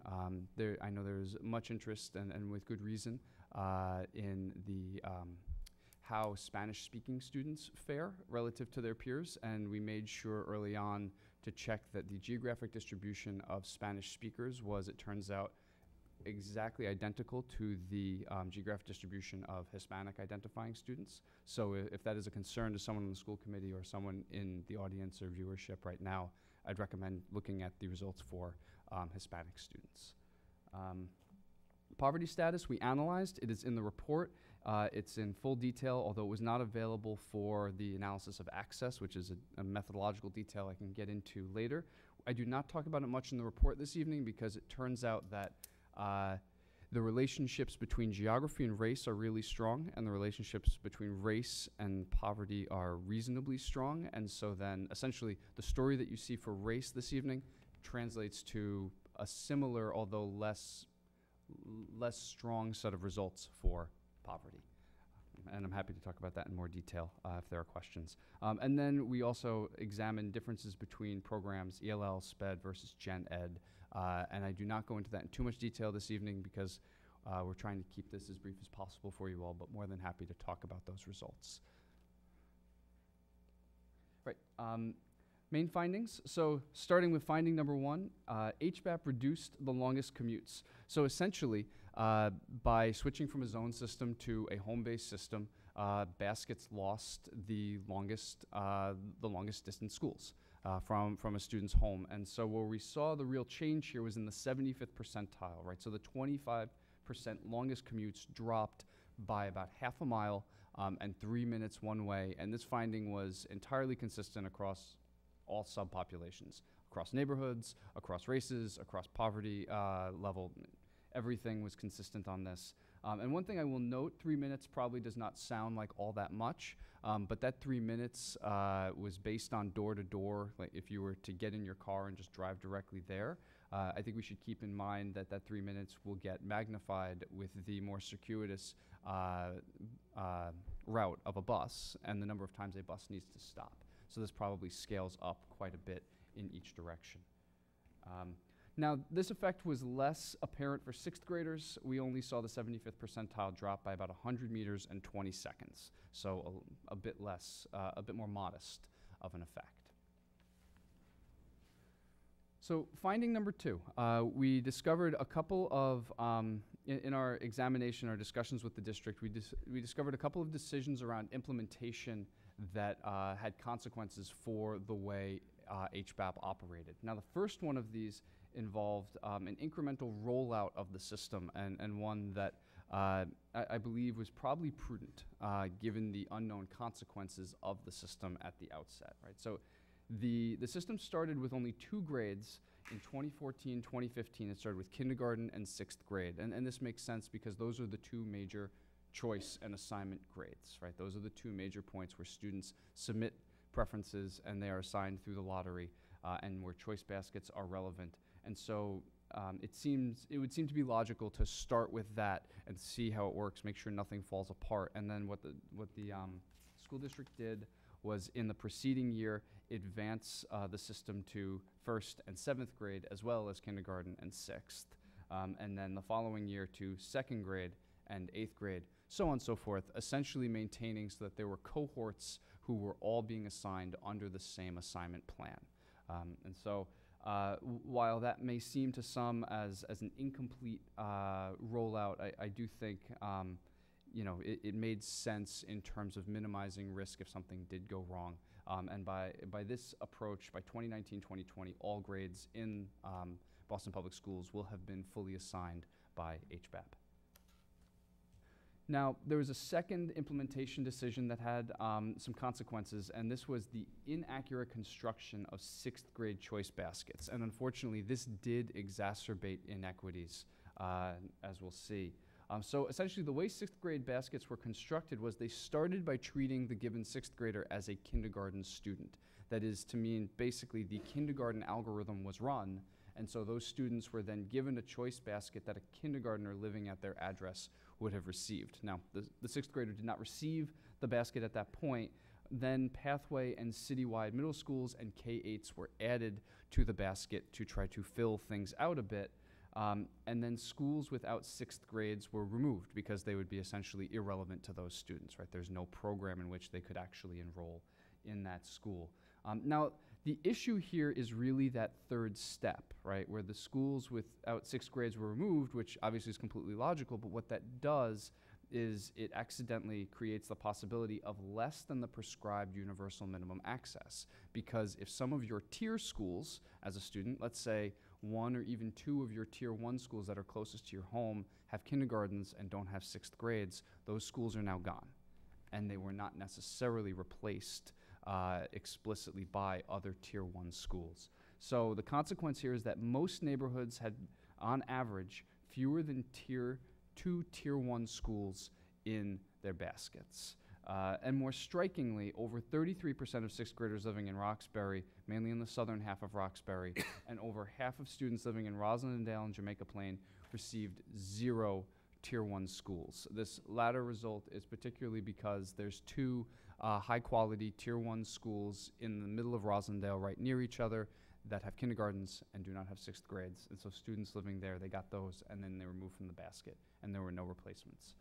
And so you can see how this is a challenge from the map here, that so on this map, the tier 1 schools are in kind of a royal blue, and you can see that most of them are around the perimeter of the city. And so they're not very near to a lot of neighborhoods in many cases, and on the flip, then what ends up happening is the tier 1 schools that were closest to many of those students were kindergarten-only schools or elementary-only schools. So this led to some issues with exacerbating inequities, as we'll see moving forward. Our third finding revolved around how to define access and the challenges that arise from one definition of access versus another. So as you know, minimum access in the school district or in the HBAP plan was defined by number of schools in a choice basket.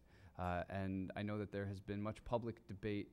It was mentioned in the public comment earlier, should this have been schools or should this have been seats? Right, and so we looked at that as well. We used that as a second measure of access. Now there's a third measure of access that we came up with that we thought when we started out this analysis would be critical, and I think has been less discussed publicly, and it's the amount of competition for seats. So it goes beyond just seats themselves, but asks how many students would have access to this school? How many students have this in their choice basket, and thus how many other students do I, as a single student, potentially have to compete with for that school, right? So I may have more seats in my basket, potentially, but what if there are lots more people who have all of those seats, and then we're all competing for them? And this is a very different metric, and one that we'll see tells a different story. So we first examined schools and seats. It turns out there were some, and this is for kindergarten, there were some inequities in tier 1 seats, but when you combined tier 1 and tier 2 as kind of top tier schools, the results were more even across neighborhoods, across races, and we'll see those graphs in a moment, had relatively even access to seats in terms of the size of the contents in their choice baskets. And I think one thing that's actually really important to note is that the number of schools analysis and the number of seats analysis was almost identical in all cases. And this is essentially a matter of law of large numbers, right? There are enough schools, and schools are similar enough in size that they end up balancing out eventually with those numbers. So that turned out not to be as much of an issue as feared, but there were far greater inequities when we started to think about competition. And so as I noted, right, this depends on the size of the choice basket and the density of students. So in this map that I have up on the left, This is the number of students by census tract. And as you can see, some neighborhoods, parts of Dorchester, Roxbury, Hyde Park, East Boston, have lots of students relative to other parts of the city, like Alston, Brighton, downtown, so on and so forth. So then when you translate that to the graph on the map on the right, which is the number of seat shares by census tract, you see that students in those southern neighborhoods, Dorchester, Roxbury, Mattapan, Hyde Park, they are competing with many more students and thus have fewer seat shares at the end of the day in their basket.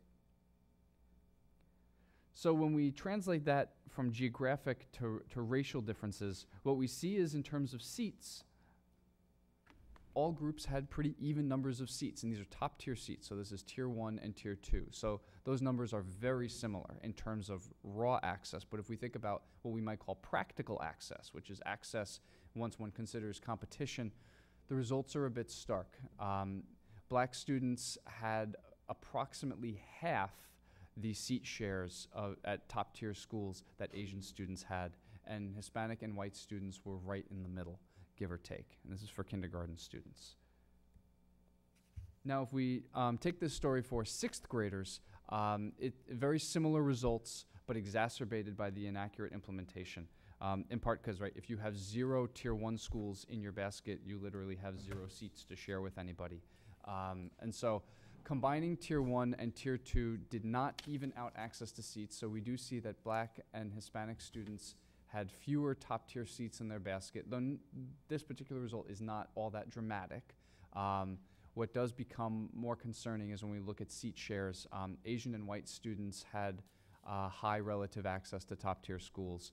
Black students had the lowest, and then Hispanic students just a little bit more than Black students in terms of practical access to top tier schools. So, moving on to finding number 4, and this is 4 of 5, so we have 2 more to go here. Finding number 4 was essentially the critical role of geography, because we asked ourselves the question sort of in the spirit of home-based, right? Do students have more access to good schools close to home? And we analyzed this by thinking about the contents of the choice basket within 1.5 miles of home as sort of a nearby radius. And what we do find is neighborhoods had dramatically different levels of local access. For both kindergarten and 6th grade, southern neighborhoods, Hyde Park, and at times Jamaica Plain had low levels of access. Charlestown and Central had by far the greatest access to high quality schools. And no 6th grader in Mattapan had local access to a tier 1 school. That is to say, no 6th grader in Mattapan had a school in their basket that was both tier 1 and within 1.5 miles of their home. And I'll show you a map in a moment and we'll see why that's the case. Now this was, as you can imagine from the neighborhoods I just listed, this was mirrored in disparities across race. Black students had the fewest high quality seats nearby. Asian and white students had the most high quality seats nearby, and as with many other results, the Hispanic population was in between those 2 extremes.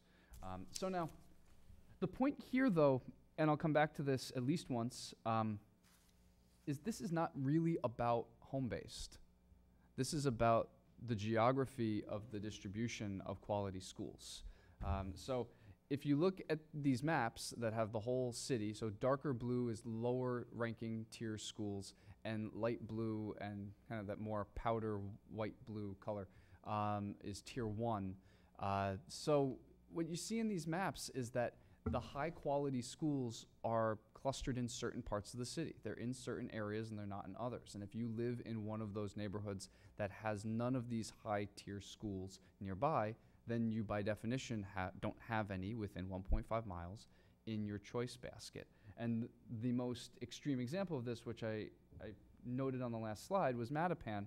So if we zoom in on Mattapan here, we see that Mattapan is surrounded by dark blue circles. There's one light blue circle over in the corner in far eastern Dorchester.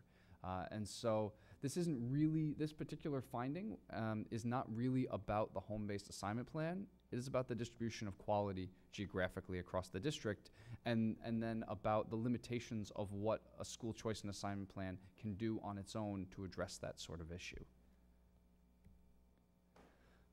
Okay, so I want to take a moment before I go to finding number 5 and I've talked pretty much exclusively about access, because the foundation of home-based is the generation of these choice baskets. But now I want to talk for a moment about how this translated into assignment. This translated into the schools that different groups attended.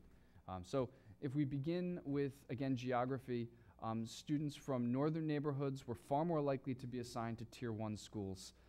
And at the same time, half of students from southern neighborhoods were assigned to Tier 3 and 4 schools. And as you can see in this graph, that represented a bit of overrepresentation of each of those groups on the two ends of the spectrum. And if we turn to how that translated for race, right, this graph shows somewhat clearly that black students were severely overrepresented at Tier 4 schools and underrepresented at Tier 1 schools. So 37% of black students attended Tier 4. No other group was over 25%. And 11.5% of black students attended Tier 1 schools, which was considerably lower than their white and Asian counterparts, 43 and 44% of whom attended Tier 1 schools. And again, in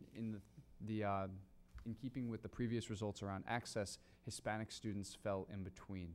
Now I'm showing you the results for kindergarten. The results for 6th grade are very, very similar, slightly more striking in some cases.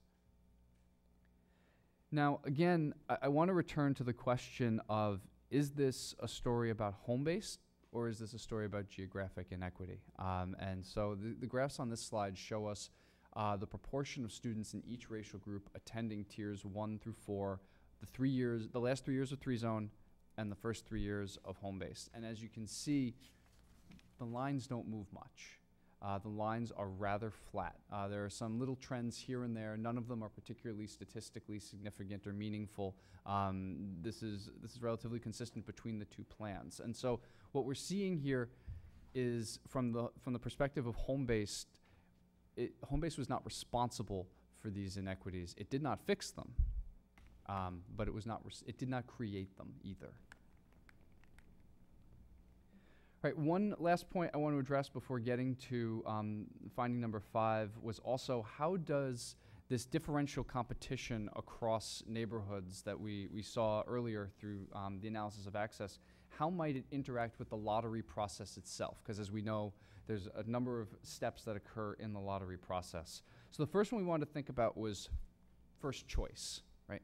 We know that HBAP was constructed and analyzed based on the tiers, the MCAS tiers, but another metric for thinking about success of a plan like this is what percentage of people receive their first choice, who receives the school that they want, which is a different question in some cases. And what we did find was more students received their first choice under HBAP. That proportion went up somewhat. But what we did find, unfortunately, was that black students were less likely to receive their first choice even when considering the round of entry. And we believe this is because of increased competition for the same schools. Now, just to clarify that point, I know it's a little bit of a dense point. So as you may be aware, students entering after the first round are less likely to receive their first choice because a lot of seats have already been taken. And black students are somewhat more likely to enter in rounds 2, 3, and 4. And so we controlled for this. We assessed all the probabilities based on that. And even with that, black students were, I think it's about 3% less likely to get their first choice than otherwise expected. Now, the other thing we wanted to think about was administrative assignment, right? Does elevated competition increase the likelihood of administrative assignment? Kindergarteners were more likely to be administratively assigned under HBAP, going from 2.7% to 4.8%. 6th graders were less likely, from 3.4 to 0.5%. What we found here was actually sort of a flipped story. It turned out white kindergartners specifically were less likely to be administratively assigned, even when considering round of entry, than all other groups. And the reason for this appeared to be from increased access in perimeter neighborhoods, particularly Charlestown and Alston Brighton. Students in those neighborhoods, because of the nature of priorities there and assignment to regional schools or localized schools, are very rarely administratively assigned. And that's what's responsible for this result. All right, my last finding number 5, school composition. So to return to the beginning, we wanted to help answer the question not only what HBAP did for individuals, but what did it do for the composition of the district as a whole, and in its efforts to integrate across communities. And what we found was less geographic integration as well as less racial integration. So the average school represented fewer neighborhoods. In some ways, this was probably to be expected, given the construction and some of the intention of HBAP. I know that it was perceived at the time that there was some potential for the creation of neighborhood schools or neighborhood-type schools. And so it's not entirely surprising to see this first result. And as related to that, for kindergartners, we began to see lowered racial integration across schools. Now, I want to be clear in saying this both ways, right? The result is statistically significant. I would not call it dramatic, but it is there. And it is a troubling trend. So it is not a let's raise a 5-alarm moment, but it is definitely something that needs attention. And then lower quality schools were the least integrated. And that point actually should not come as too much of a surprise, because in a school choice system like this, you could imagine not many people, when people are entering choices for schools that are not nearby their homes, it's probably unlikely they are entering a Tier 3 or a Tier 4 school, except in certain particular situations. So students who are traveling further and intentionally choosing to travel further are probably prioritizing Tier 1 and Tier 2 schools. So it's probably the nature of a system like this that lower quality schools will be your least integrated schools. At the same time, where some may have hoped that there was sort of the construction of neighborhood schools or the move towards more localized neighborhood schools, we did not see this. We were no closer to neighborhood schools, despite people going to school closer to home. And there's even a bit of a suggestion that kindergartners from the same neighborhood were more dispersed across schools. And we've looked a little bit at why this might be the case. It appears it's probably to do with elevated competition in certain neighborhoods, kind of pushing out into other schools, or forcing students to push out into other schools. All right, so to wrap up, I just want to kind of summarize. I know there was a lot there, and I know there's a lot in the report, but just sort of the take-home messages from our perspective in evaluating this. So the first one, it turns out, is not really about HBAP. The first one is about school choice and assignment systems in general and their potential, or the amount of power they have to alter equity in a district. And so what we learned from this is that, right, regardless of assignment plan, it's very hard to provide students with high-quality schools close to home if there are no high-quality schools close to their homes. Yep. Right? And that is hands down the biggest insight of the evaluation and the report. And simply put, right, as we've noted numerous times, under HBAP we see inequities, but if we look back to 3-zone, they're the same inequities that were there. Yep. Right? So this isn't the fault of HBAP. This is a question of what can school choice and assignment actually fix on its own. Second, students on average traveled shorter distances, especially those who traveled farther under 3-zone. So the system could definitely claim a win in terms of limiting some of the more egregious commutes that parents and children probably were not gigantic fans of. Third, disparities in the competition for seats is what drove those inequities we did see under HBAP. And this is a really important point, and one I'll return to again in a moment when I come to my recommendations. But the disparities throughout here really seem to be tucked into this decision about how to measure universal minimum access, how to define it properly. Fourth, there were some implementation decisions regarding 6th grade choice baskets that make it a little bit difficult to know how the policy would have worked had the baskets been implemented as I think some would have anticipated with the numbers of tier schools as originally proposed. I'm not sure how much it would have changed the results. It probably actually would have made sixth graders traveling a little bit further from home, given what we see, but it's hard to say for certain. Fifth and final, there were some additional issues that also derived from that particular implementation decision that did exacerbate inequities, and that deserves special attention. So with all of that said, I just want to give a few quick recommendations from what we've learned from this, and then I'll turn it back over to Monica. First, our strongest recommendation is really that the focus, more so than the school choice and assignment system, should be on quality of schools and their geographic distribution across the city. Right? The inequities that we saw here were not necessarily the responsibility of this or any other school choice or assignment plan. They were a result of how many high-quality schools there are in the city and where they are located relative to our most densely populated student neighborhoods. The second is to address the implementation for grades 6 to 8 as it relates to universal minimum access. This is probably the easiest recommendation I can provide. It should, in theory, from a data science or algorithm perspective, be relatively straightforward. It should be implementable, and it's just a matter of figuring out the right way to do it in conjunction with current systems. Third, I would recommend, and myself and Nancy, would recommend an effort to modify the policy to attend to equity in competition for seats rather than the number of schools or number of seats. This would require a somewhat more sophisticated algorithm, but again, from a data science perspective, doable. And so again, it would be a matter of figuring out how that fits in with existing systems, conversations with communities on how that should look. But it is very accomplishable with the technological tools we have available to us. So that wraps up my thoughts, and I will turn it back over to Monica and then to the committee for their questions and thoughts.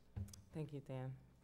So as you heard, this report highlights the need to address quality across our city.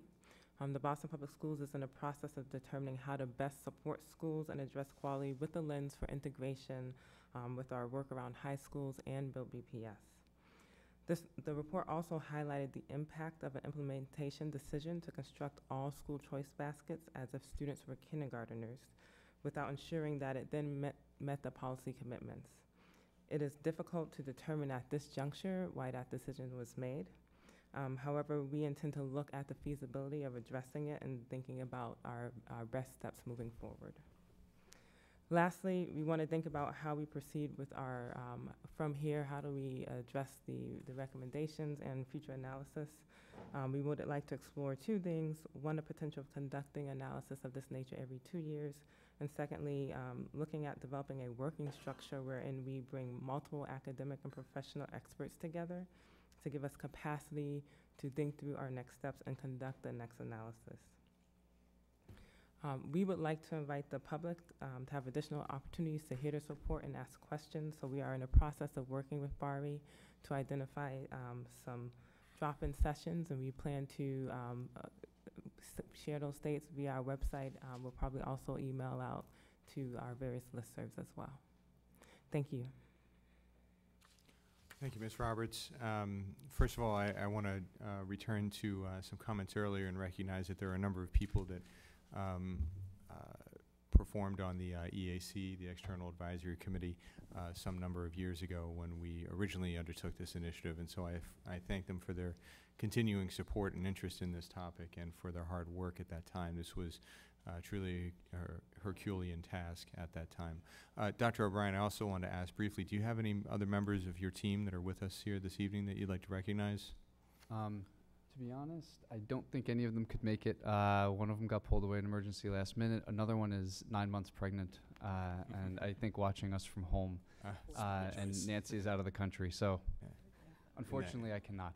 But yes, they did great work. understand, the duties of motherhood and summer vacations and everything else call. But I just wanted to make sure that we had an opportunity to recognize their hard work as well, given quite the lift that was required for this report. With that, I do want to open it up then to the committee for questions and discussion. Dean Robinson. Thank you for the presentation. You know, there are some presentations where we can have aha moments. This wasn't the presentation where we had aha moments. This was where we had a yep moments. Because what you revealed, and you did it remarkably with a straight face, as you're sharing the magnitude of disparities that we have recognized from one office to the next, from one community meeting to the next, from one parent conversation to the next, that we know our city has. So I want to start kind of big picture first, because your work is really important, very timely, but this isn't just a BPS challenge. This is a City of Boston challenge. So if you were able to provide an assumption or recommendation or feedback beyond BPS to the City of Boston and those who are charged with this work, do you have any specific recommendations that we can partner with the city to address these very, very real and deep disparities? I think the best recommendation I can give is, and I know a lot of this work already exists, and I would just say to accelerate it, working strongly and closely with, the mayor's office, with BPD, with all these other agencies on improving quality, right, is really what it comes down to, right? So, I know of the innovative initiatives, the partnerships between, I can't remember the name of the lab here in BPS, but with the mayor's office of New Urban Mechanics, for example. I know that there are partnerships with BPD. I know that there's some really interesting things with health champions and wellness champions, right? All of these different things that are going on. I think my biggest suggestion to this body, but also at your kind of prompting to, the mayor and everyone around him, is there should be a conversation about how school choice should be best designed and implemented, and we've made some recommendations specifically there, but I think that maybe this should stimulate just as much, if not more, of a conversation about how do we marshal all the resources and all the influence that we have to focus on the increase, but also the more equitable distribution of quality schools across the city. Yeah, agreed. So, as you shared on a couple of these slides, and receiving it early, which I'm always appreciative, Liz and Monica, thank you, because it helps us digest it. Some of the data is obviously very disturbing, especially, one of the hats that I wear, as a parent and as a person of color, and seeing how it just continues to show that families of color and students of color aren't able to get their foot in the door from the start. And so when we have great organizations like Smart from the Start and Countdown to Kindergarten and really great organizations that are trying to set parents up well, because we know that once parents are set up well in the earlier years, it can set them on that trajectory. The parents who have the K-8 conversations very early on, or, the conversations with, do you want a 10-year relationship with the school, or do you want a 3-year relationship with the school? How active will you be? It definitely shows that this data definitely paints the picture that families of color aren't still able to get that leg up.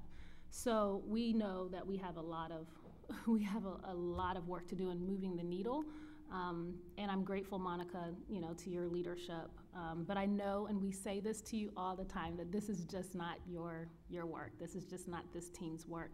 So we need to think very strategically, short-term and long-term, as to how do we do our part, because the quality and geography is not just something that the onus is on us. So how can we do our part in communicating these conversations to families early on? do we try to increase competition? You know, what are the questions that we ask and what are the strategies that we put in place? Is what I felt was the greatest burden of responsibility as I saw the results of this. So my only other question was around the middle school focus. You talked a lot about sixth grade and the grades 6 to 8. Is there, Monica, is there a specific focus that you think regarding maybe a task force or a specific area of middle school designing, not just for middle schools, but middle school age students that we need to really have an additional focus on? So I think there are a couple of things. One, there's the issue of actual implementation. And so I think we're going to have to think about the feasibility of addressing implementation issues and what that might look like. And then there's the issue of access to actually high-performing schools with the middle school grades. I do think that some of the work that the district is starting to do on quality will help address that. My hope is that as we're looking at all of this work, that the middle school piece is a focus, so that we're hoping to bring together a set of experts, both professional and academic, to look at this. And I think the middle school piece should be one of the first things that we look at. Dean Robinson, if I can interject as well, I think this is an opportune time to remind the public at large, as well as the committee, about the conversation that we had back in May when we received the Parthenon report on off-track youth. And at that time, one of the things that the committee asked of the district was to anticipate that we would be receiving this report in July as well, and take that report, the off-track youth report, this report that speaks to some of these structural inequities that exist within our district, as well as those, what I'm calling big ticket items that we continue to talk about, build BPS, thinking about how to narrow the number of grade configurations that we have in our district, and come up with a comprehensive, integrated approach to how we solve those issues. And I think that's a lot of what is bound up in Dean Robinson's question and partially your response as well, Ms. Roberts, is the hunger for not only this body, but this city to hear about how we rethink, radically rethink, I would even say, the way in which we approach the way this district is organized. You know, we can't continue to have the same, take the same approach and expect different results. And I believe that's the definition of insanity, right? And so I think that's really what we're here and thinking about now. And this is, you know, a report like this certainly drives that home for us. I didn't want to interrupt too much, but I wanted to make sure that we clarified that, you know, we are asking the district to take a look at this, not in a siloed approach, but in a comprehensive and integrated approach with all these other big issues that are facing us. And you're absolutely correct. What my concern is the fact that our kids can't wait for our plans and for us to figure this out and for, you know, configuration to work itself out. So in the meantime, you know, there is that sense of urgency in the short term and the long term. In the short term, how do we start to engage families to recognize, you know, you may not be able to do much about the perimeter neighborhoods and where you live, but can you learn more about choice? Can you learn more about what it means to you know, make some of these decisions and understand the qualities of the school and have as much access to the knowledge that's needed. So, Ms. Perrell, one of my questions, maybe just even recommendation, because you're in the listening sessions with school leaders, and I always believe in as much parent engagement, parent education, parent training as possible. Is there a way to include some of these conversations and the take-home messages and the recommendations with your conversations with the school leaders and the listening sessions around how they can think about increasing the quality of their schools in the short term and engaging parents in these types of conversations? I'm just trying to think of the short term and as many stakeholders as possible. Is this something that you can bring to their attention in your listenings or include in the conversations that you're having with principals? I can certainly do that. I've been leaving, in those particular conversations, I've been leaving the floor really to them to surface their own concerns and issues, because that's part of the commitment that I made in those conversations. So I haven't structured them as a additional fact-finding method, but I will say that their comments are wide and broad and varied, so I certainly can listen for that, and then also work with both the school improvement teams and the community engagement team to think about structured ways that we do get that additional input. That would be great. That would be great, because as you're listening, you can also lean into them a bit to think about some of these recommendations and how it impacts their individual schools, especially the new school leaders, because they are, a very, they're captive audience, and wanting to think about where their schools are and where their schools could be. So casting the vision of family engagement and of quality of their schools could be helpful at this time. Thank you, that's it. Thank you, Dean Robinson. Dr. Uriarte. This is a great report. This is a great report. I was in the original EAC meeting, group. So I read this with a tremendous amount of pain. Again, I think we worked as honestly as we could. I was also always very conscious that we were part of a very long history of struggle around this issue, one that we haven't really overcome. And I think your report today really just signals just how hard it has been for Boston to break its own racial segregation that brought, the original set of complaints around school assignment and schools, because the reason that we have the particular distributions of schools the way that you've described here, there's a historical reason for that, which goes back to the 50s. And you understand what I mean? This is not something that this is something that we've carried through. I think one of the hardest things to deal with in the EAC was the recognition, because there was, and I love Tom Menino, he was our student, but he was intent in proving that the segregation of the city was behind us. There was a tremendous effort to just believe that and push the idea that the segregation of the city was no longer a fact. And even though some of us were constantly pushing back, saying, look around, you know what I mean? It was just very hard. But I think what we're seeing here is a reflection of not recognizing that truth and trying to sort of rearrange the chairs in the Titanic, you know what I mean? And I think you've said it very clearly, several points in your report, that the question here is not, about the kids. It's not about the schools. It's about, or the geography. It's about where quality exists within the city and what it takes to get there. I was really thankful that you did that you sort of stepped out of the general analysis and looked at the issue of competition, because I think that's something, for example, that we didn't deal with on the in the original EAC. That was not something that was predicted by the discussions, or even by in the discussions with the people from MIT or even the district. And I think you were right. Whereas, for example, the discussion about seats versus school was something that did come up, and I think some of us were convinced that it had to be about seats, because because that's the thing, right? That's the thing you're quantifying. That's a real coin of the realm. You know what I mean? That's a real coin of the realm. But again, I mean, the issue here was that this issue of competition is what really highlights, what really underscores just how inequitable even the competition for good seats has become in the city of Boston. And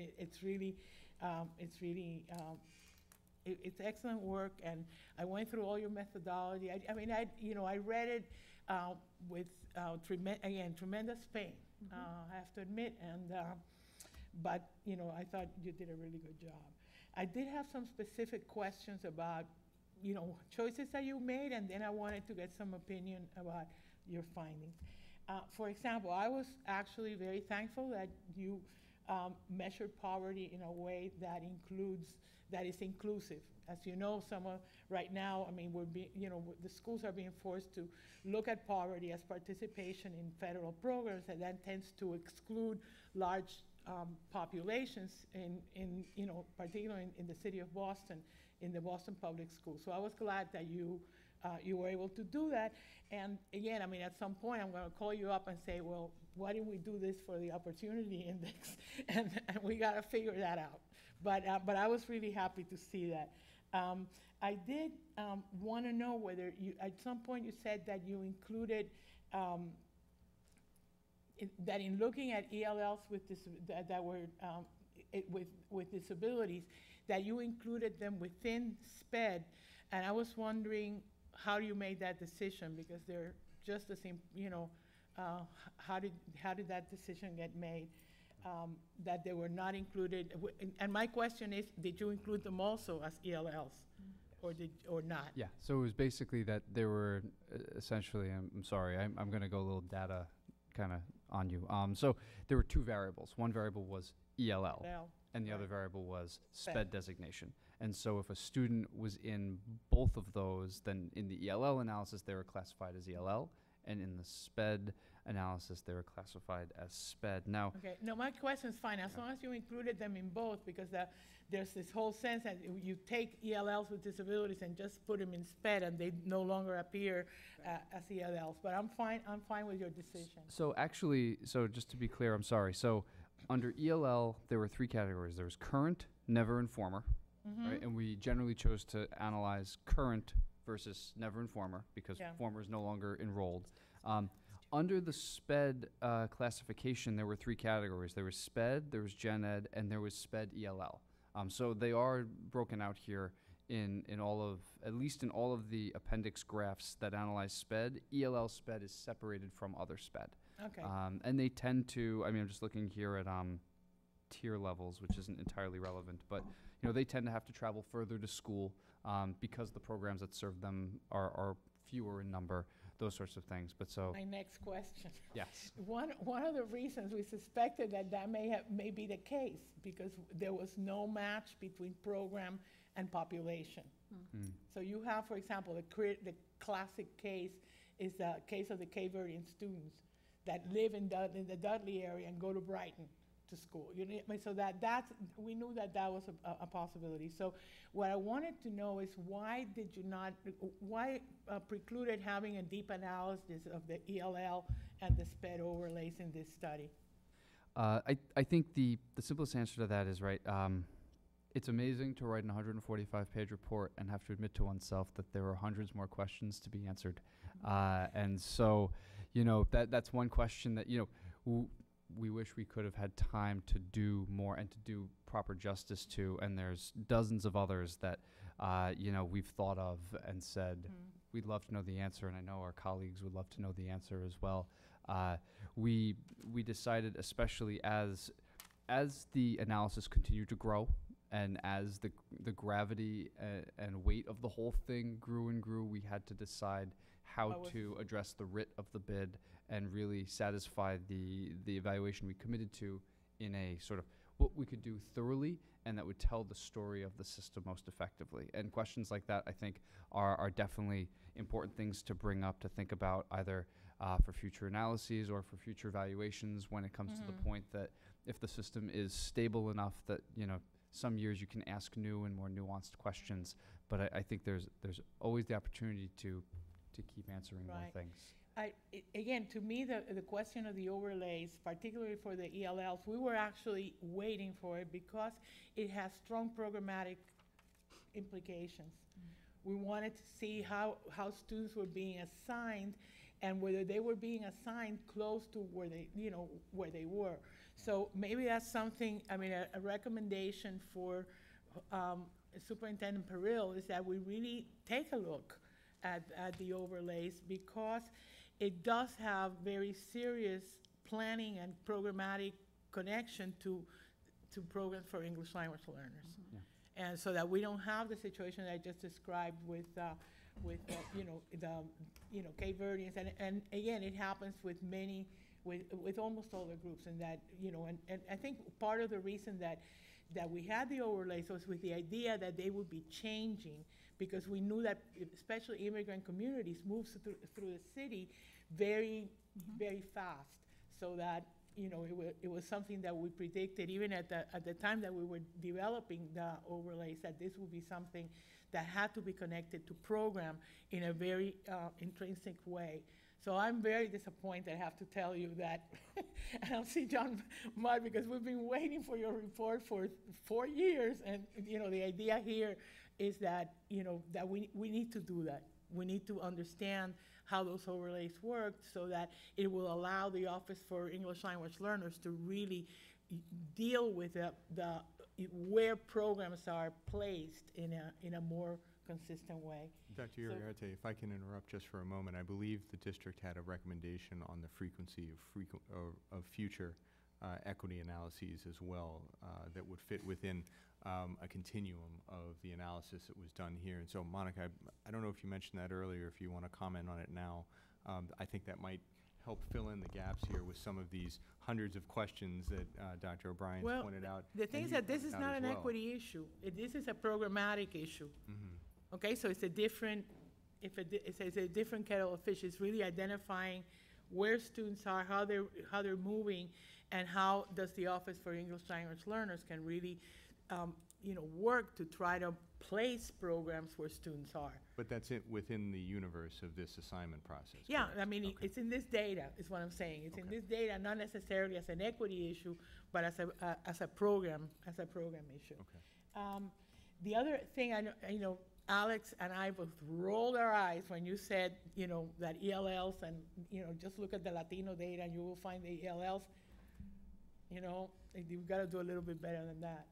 Well, I didn't quite say that statement. I said Spanish-speaking students, which is different from ELLs. Yes. Right? Those aren't the same thing. But Spanish-speaking students. So and Latinos are the same. So, yes, we looked at this question, and the correlation between Spanish-speaking students and Hispanic students at the census block group level is R equals 0.999. So then, geographically speaking, which is the basis of this whole thing, it's the exact same analysis. Okay. And I think, to put a finer point on it, there are, I think the number was, the number of Latino identifying or Hispanic identifying students who were Spanish speakers was somewhere in the 50% range, but the number of Spanish speakers who identified as Hispanic was something about 98%. So then it ends up being largely the same analysis geographically speaking. Though, to your point, that's different from ELL. And so we did analyze ELL as a different programmatic question within the report. Okay. This is my last question about method, and then I want to get to the substance. You chose to, I'm looking at this table. Yes. Okay, and you chose to use only for K and 6. When you had other, you know, as the grades were included, you had other grades that you could have analyzed as well. Why not? Simply because with the 3 years of data we had, that was the most consistent thing, right? Because those were the 2 grades that had been implemented for 3 years. So using the entire span of data, we decided the best way to tell the story would be to focus on those 2 grades and the consistency over those 3 years. You got the data for 2017-18 too, or not? Or just 3 years of data. 16-17? No, we had through 2016-2017. Okay, so that's why I couldn't figure, you know, yeah, then you're correct. Okay. So in interpreting this set, yes. Okay, am I right in saying that little change took place? Little change took place. Across the board? Across the board. Across all racial groups? Across all racial groups. Now, the one thing that you will note, if you were to flip to the appendix, we do have the same graphs for 6th grade. For 6th grade, there is what seems to be a dramatic jump for Asian students between 15-16 and 16-17 in their assignments, basically a flip-flop in their assignments between Tier 1 and Tier 2. It turns out that is not because of a change in assignments. It's because the Quincy was redesignated from a Tier 1 school, or Tier 2 school to a Tier 1 school. Tier 1 school. So that upped Okay, so, I mean, when I look at the Latino kindergarten data, it's like nothing happened. Yeah. Okay, no, I just wanted to That make is sure. an accurate interpretation of that graph. Okay, so I just wanted to make sure. All right, so then, what are the most disturbing things here? There are a lot of disturbing things, okay? I think the question of the sort of the issue of segregation, the continued segregation, and the fact that it had very little to do with it is an important one. But I was really disturbed by the kindergarten data and your observations that it is becoming increasingly segregated. Talk a little bit more about that, because that is something to really think about. Yeah. It's hard to say. It's hard to know what more to say. In the sense that it appears that because of students more often attending schools closer to home, and the fact that we live in a city that is, largely residentially segregated, de facto segregated, right? You end up by natural consequence, you end up with, so essentially it just looks like kindergartens are becoming over time less racially integrated. So when you look at the combination of the 4 racial groups in the schools, they're less, quantitatively speaking, they're less diverse. And this is most striking for lower quality schools, but it's happening across the board. And it appears to be happening in sort of, there are times, I don't always know how to articulate this effect particularly well, but there are times when inequity is concerning because someone is clearly losing, and there's times when inequity is concerning because someone is, I don't know if winning, but being set apart in an awkward fashion. I think one of the things that's happening for kindergartens is that especially the perimeter neighborhoods and schools near the downtown area are becoming increasingly white and Asian, with very few Black and Latino students there. And so we're seeing that sort of gradual, an acceleration of a situation that was already somewhat there, but it got worse, and I think that those are the places that we're seeing it the most. Okay. Thank you very much. I mean, this was really sad, but needed. Oh, one more thing. In your recommendations, you talk about things that sound relatively easy. I mean, the 6th grade issue seems to be something that we could fix. Yes. And we could fix pretty straightforward. The other, I mean, is it really that simple? Is it something that, am I reading this correctly from? I think you're reading it correctly, but by your tone, your quizzical your quizzical tone there is merited, right? Because remember, I made 3 recommendations, and 2 of them are very doable. Yes. But they are also, they will tweak around the edges. They will refine the system for what the system is, but they don't address the inequities we're seeing here are not, in many cases, because of the system. There are some that are exacerbated by the system, right? The implementation of the 6th grade choice baskets could be done better. The definition of access as competition as opposed to numbers would certainly at least improve access at the front point and probably lower some of the kind of downstream effects we're seeing for Black and Latino students. But at the end of the day, I'm not proposing a panacea, right? I'm proposing fixes to a system that, as I've said a couple of times, right, it is limited in what it can fix if equity remains distributed geographically the way it is. I don't want to close without really, sort of talking to us as policy people, and that is that we basically let this go.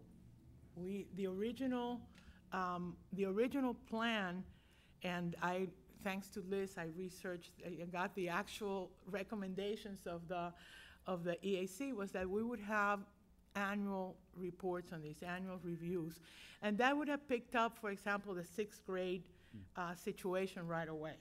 And we would have saved ourselves and saved those families from the impact of increased damage.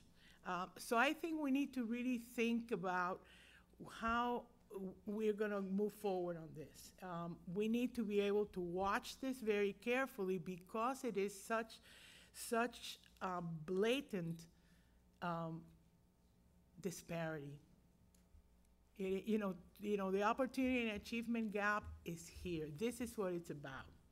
It's about institutional disparities created by the institution, and this is something that we missed the boat by not being very careful about and insisting on at least a cursory evaluation or a cursory look every year. We submitted, you know, 6th grade students to at least 4 years of a situation that could have been avoided.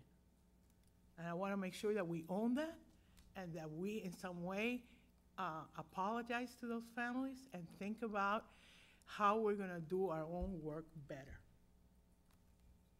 Thanks Thank a lot you. for your work. Thank you, Dr. Uriarte. Ms. Alva Davila. Thank you for your report. I know it was a lot of work, so thank you. I don't know what to say. It's not surprising what you had to say. I mean, I guess what I would say is that, for lack of a better word, I would say I was glad that you talked about that this is beyond the school district. Because I think for many of us, we already knew that. So we didn't really need a whole detailed report to tell us that we're a very segregated city. I remember watching that school committee when you all voted on this at home. It was very intense. I'm glad I had a bottle of wine. People will think I'm a big wine drinker every time I talk about it, but it was fun watching school committees with the wine. Made it better. So I thank you for, you know, putting that front and center. So I think for me, this is something that we cannot tackle alone. This is, I think, what Dean Robinson said is, we can sit here and be depressed and wallow in it. I don't want to do that only because we have so many families that need us to take action. So we need to look forward. I think it's an opportunity around this Build BPS and really what it is that we're doing and how we're looking at equity. But it's beyond us. I think this is something that we need to be working with the city around an economic development plan. We need to work with the city around our housing plan. I mean, I think that includes, like, when we look at our where housing is being built, how it is either uplifting communities or destroying communities, and all of those pieces that I think we need to work together as we work on this Build BPS plan, because it is not going to be solved by, even with your recommendations. I think that's like, it's helpful and there's some Band-Aid work, but really we're still going to be a segregated Boston. And so how can we move together as a city, as a district, and really look at all those pieces? Because, you know, when I also look at some of the housing issues, you know, and the families that we're working with, housing is a public health crisis in our city. And so we need to be looking at all of those pieces as well. And I would say, I would be interested too, when you looked at the kindergarten racial integration, I would be interested to see what that looks like in middle school and high school, because I can imagine it's worse. And so for me, I mean, congrats on, you know, this book, and I think there's a lot of great work that's gone into early childhood, but I always feel like we spend so much of our time and money in early education, which I do value. I'm not anti-early education, but we don't spend a significant amount in our middle school and our high school. So again, I'm hoping this is an opportunity for us to be bold and really look at, again, Build BPS and what we can do in our communities. Monica, you mentioned earlier when you started out that you're going to take this information and share it with families. So I wonder if we can use that opportunity as well to talk about Build BPS as well. I mean, if we're going to start having these conversations rather than try to have two, is like, how do we do that? And I think I don't remember who was the speaker that said, you know, don't just go out. I think it was John Mudd. Let's not just go out and say, you know, what do you think? But like really come with plans and ideas. I really appreciated those comments. So the last thing I'll say is, and maybe there's somebody from BPDA watching, that Mission Hill is a neighborhood. I really want to see it on the map. I don't understand why national researchers can capture Mission Hill, but we cannot. So please, BPDA, please figure out how to capture Mission Hill on this map. So thank you. Thank you, Ms. Oliver Davila. Mr. O'Neill. Thank you, Mr. Chair. So, Dr. O'Brien and to the rest of the team, thank you for this presentation. Thoughtful, a lot of work into it. How long did you work on this? Well, we got the data in January, so we worked 4 to 5 months. We had myself, Dr. Hill, we had 2 postdocs part-time working on it, and we had a master's student who has now graduated and is in Argentina who did a lot of the heavy kind of tedious lifting, which is the lot of master's students, but it was a ton of time. And the district originally put out a RFP for this when? I think September 2017. So it's almost a year process, right? This was thoughtful. This was a lot of hard work. Appreciate it. I do have just a couple of questions and a couple of quick comments. And the first is around Tier 1 and Tier 2 versus just looking at Tier 1. As you referenced, the Quincy, I think, in the middle of this process moved from 1 to 2. 2 to 1. 2 to 1. Yeah. We've had other schools, I think, during this, and yes, I'm talking about high schools, and I know you weren't looking at that, but you have Binka move from, I think, of 3 to a 1 and now down to a 2. You had Latin School, Latin Academy move from a 1 to a 2. You had Mildred Ave, it's specifically getting to one of your comments about no 6th graders in Mattapan had local access to a Tier 1 school. I think during the course of this, Mildred Ave moved up to a 1. So how did you tackle that?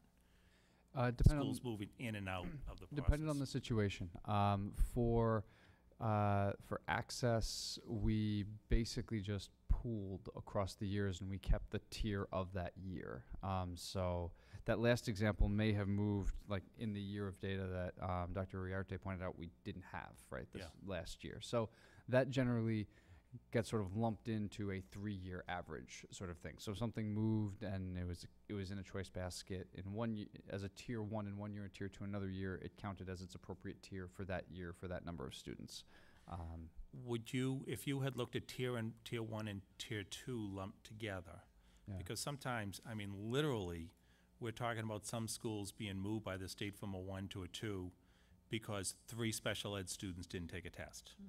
I mean, we have examples like that, right? So is that really a 1? Is that a 2? You know, and so I know, and you know, as you referenced in your remarks, and I appreciate you saying this, parents have different definitions of quality.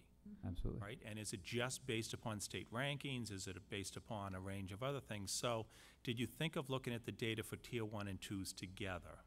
And that's what we did. So all of the graphs that you saw in this presentation, I would talk about the analysis of Tier 1, but I showed the graphs for Tier 1, Tier 2 I was combined. focusing in on your comments about the ones then. Okay, yeah, apologies.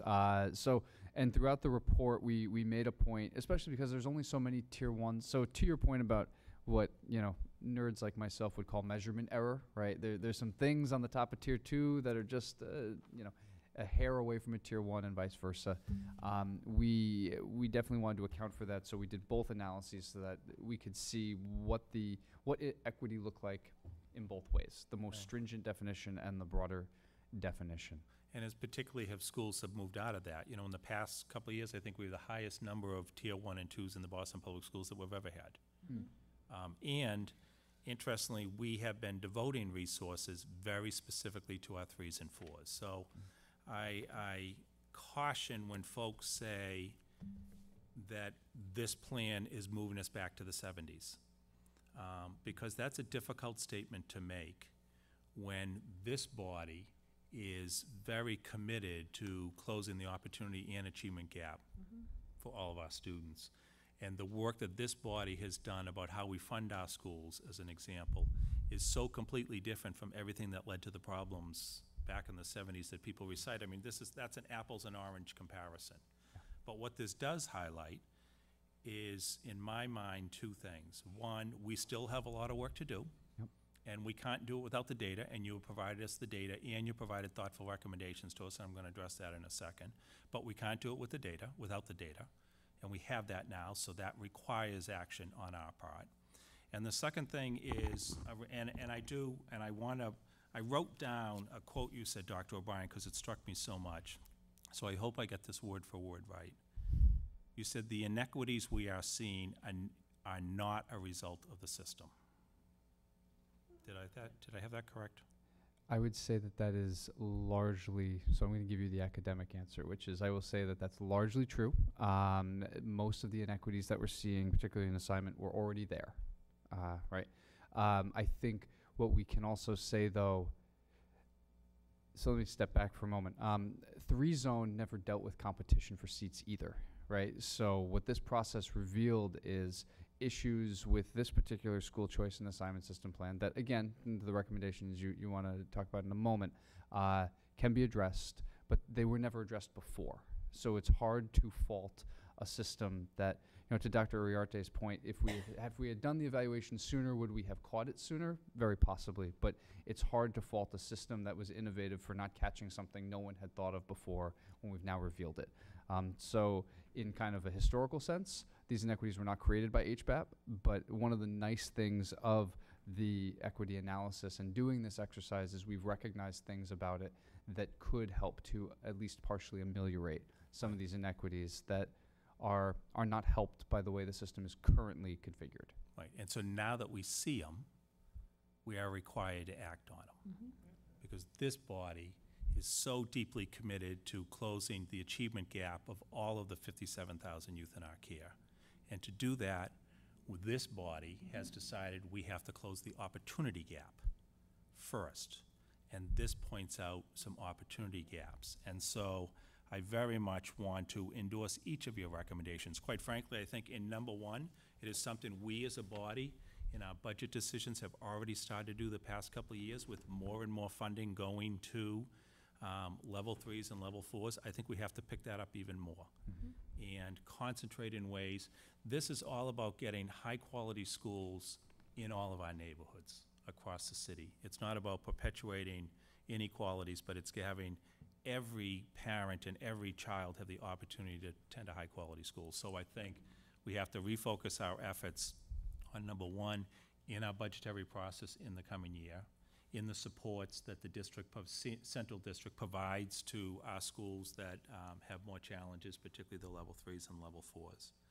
I would look forward to working with you further on how specifically we can address the grade 6 question, what specific changes to the policy that could be recommended that we could implement to help close that gap.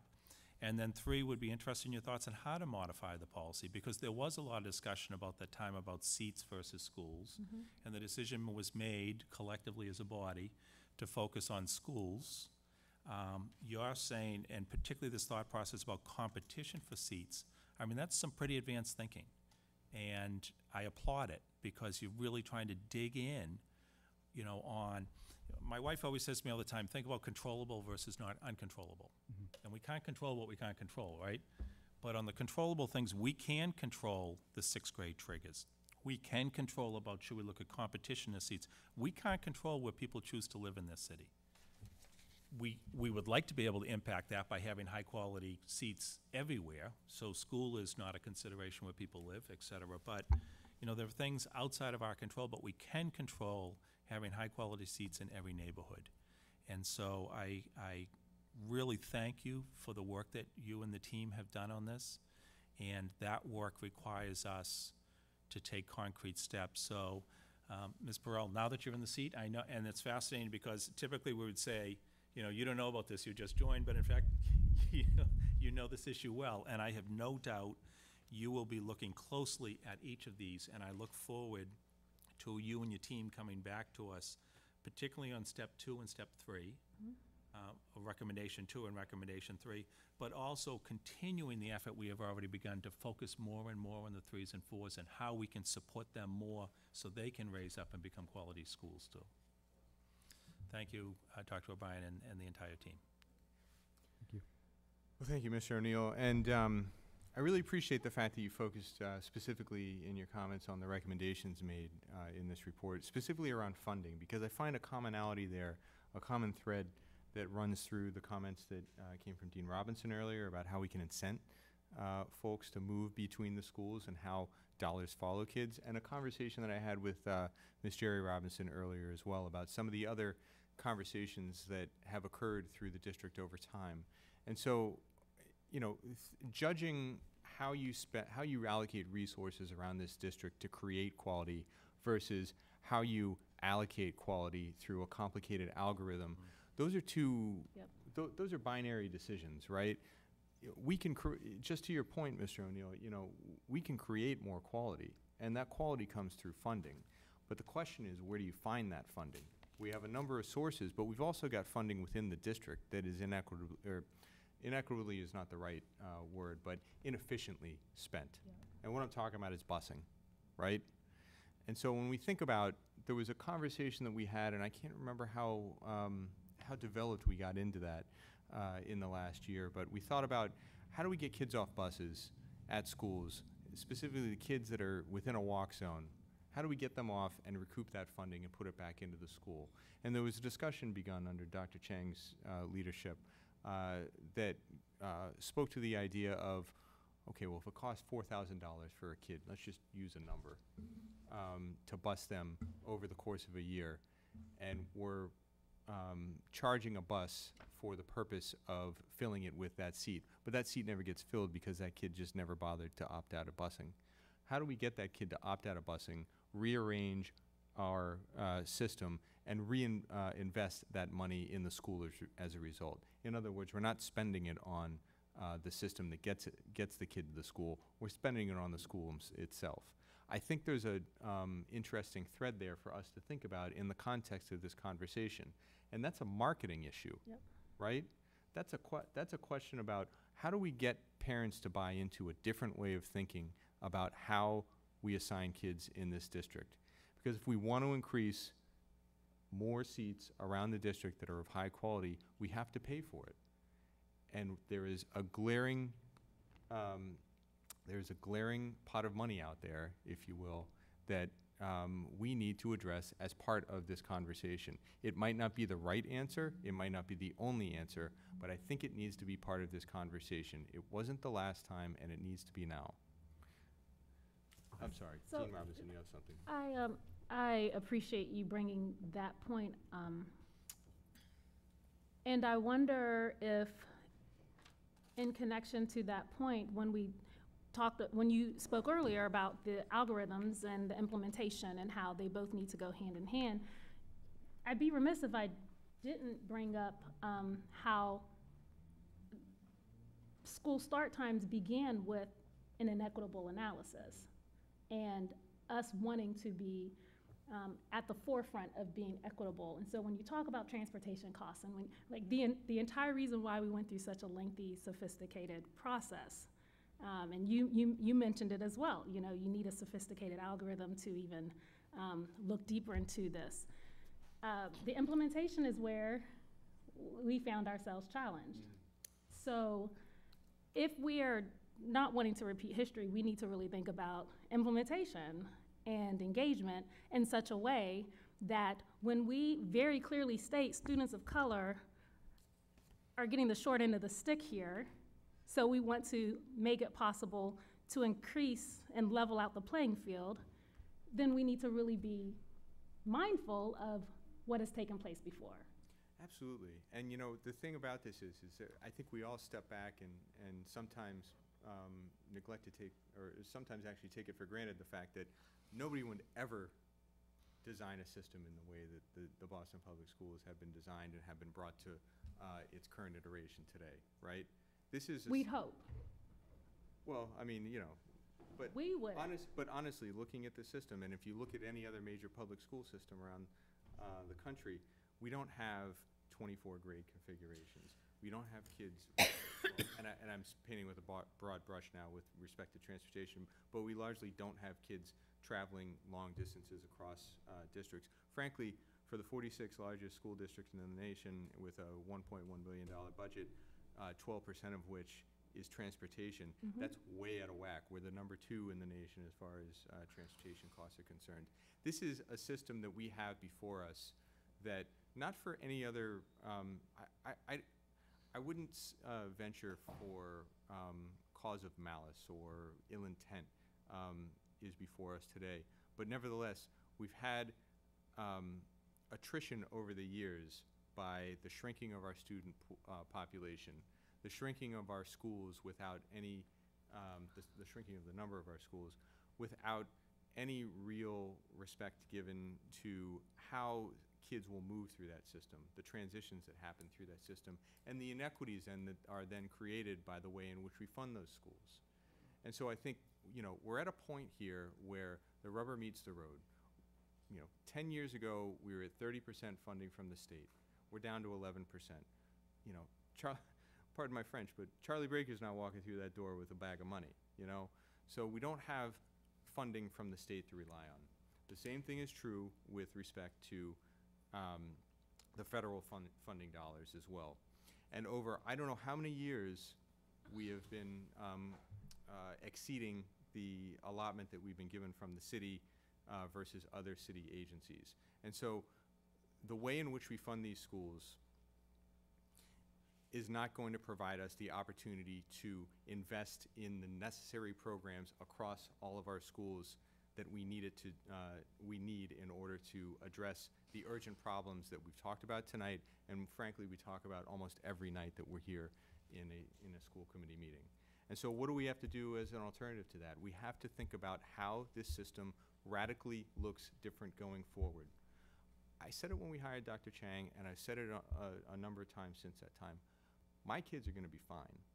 This isn't about my kids, and this isn't about, I'd venture, a number of the kids in our system. This is about the kids that need the highest number of supports, and the way in which we take the money that we use, that $1.1 billion to fund this system, and spread it around to provide the programs for the kids that need it most. And that's the problem that is facing us, and that's why I say, and that's when I said back in May as well, and I think this committee agreed with it, we can't look at these things from we can't look at these problems in terms of silos. We have to look at an integrated approach. We have to have the political will to do so. We have to be able to, most importantly, go out and have honest conversations with our community. We've heard that theme tonight as well. Mr. Mudd aptly pointed that out in his comments as well.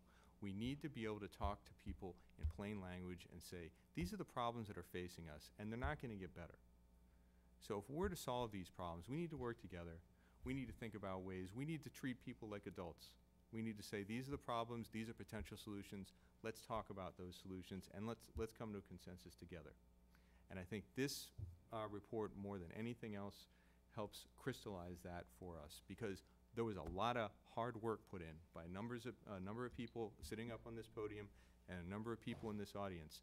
Good, well-intentioned work that thought about how we were going to try to make this system better and more equitable across the board. We didn't get there. We might get there eventually, but we didn't get there through this process and at this time. And so how do we continue that work?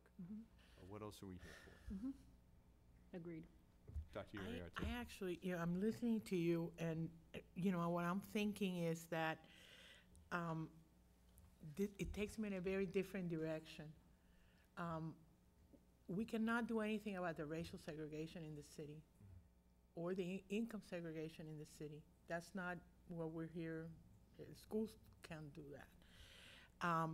And what you're suggesting is a move towards more neighborhood schools. And the only way, I mean, and what that means is that there are going to be more and more segregated schools. If we're willing to live with that, then we go in your direction. I'm not willing to live with that.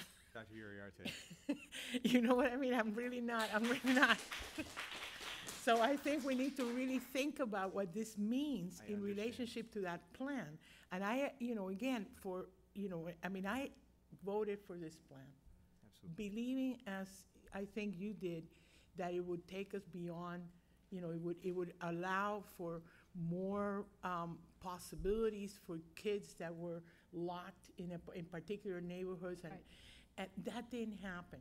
And again, so to me, the sort of narrowing the choices by, you know, not allowing students to sort of, you know, move out of their neighborhoods and into better situations and better schools, you know, we're not there. I think we need to think about whether removing buses is the answer. And I think it's a discussion that we need to have, but I think in the light of this, less busing or having that as the only road, it only leads to more segregation. And I don't think we want to go there. We don't want to go there again. Dr. Uriarte, I hear you completely, and that is not the intent of my comments, and quite frankly. No, I know it's not the intent, but it's the unintended consequence. But it doesn't have to be. And so that's why I'm very intentional about not being reductive in my comments. I don't want to reduce this to, let's get rid of busing, let's return to neighborhood schools. Nothing before us is that simple. We might get closer to that, and that's what we talk about when we think about trying to incent people that are traveling, because right now, let's face it, we have a district that is 87% individuals of color. Mm-hmm. So you're going to have inherent segregation through that system to some degree. That's a granted. But we also have, when we talk about quality, we have people traveling across this city right now in search of quality, and they're not finding it. So that's what I mean when I see someone that may travel from, I don't know, say Mattapan to Brighton in search of better quality. To a level 4 school, I agree. So that is part of the problem with this system. So there is no pure answer here, and I want to be clear about that. But I think we need to think about, this system in a radically different way that doesn't look back to the way that we've been doing things for a number of years, because it's clearly not working. And we need to think about this in more of a, with a clean slate, if you will, and try to build the system that we want that serves the kids in the way that they deserve. Again, what I'm hoping is that as we move forward with, big debates, big ticket items like Build BPS, reports like this are very, very front and center as we have those discussions. We cannot ignore this, because if there's anything that is really at the center of opportunity gaps, it's institutional, disparities like what have been revealed here. And these are the ones that we need to be thinking about. So that, Build BPS is an opportunity to begin to put good schools, new schools in new places that don't have them right now. So I support Build BPS because of that. But this has to be at the center of that discussion. We cannot forget this. Absolutely. Yeah, couldn't agree more. Are there any further questions or comments from the committee? Ms. Perillo, did you want to add any comments before we move on to the next report?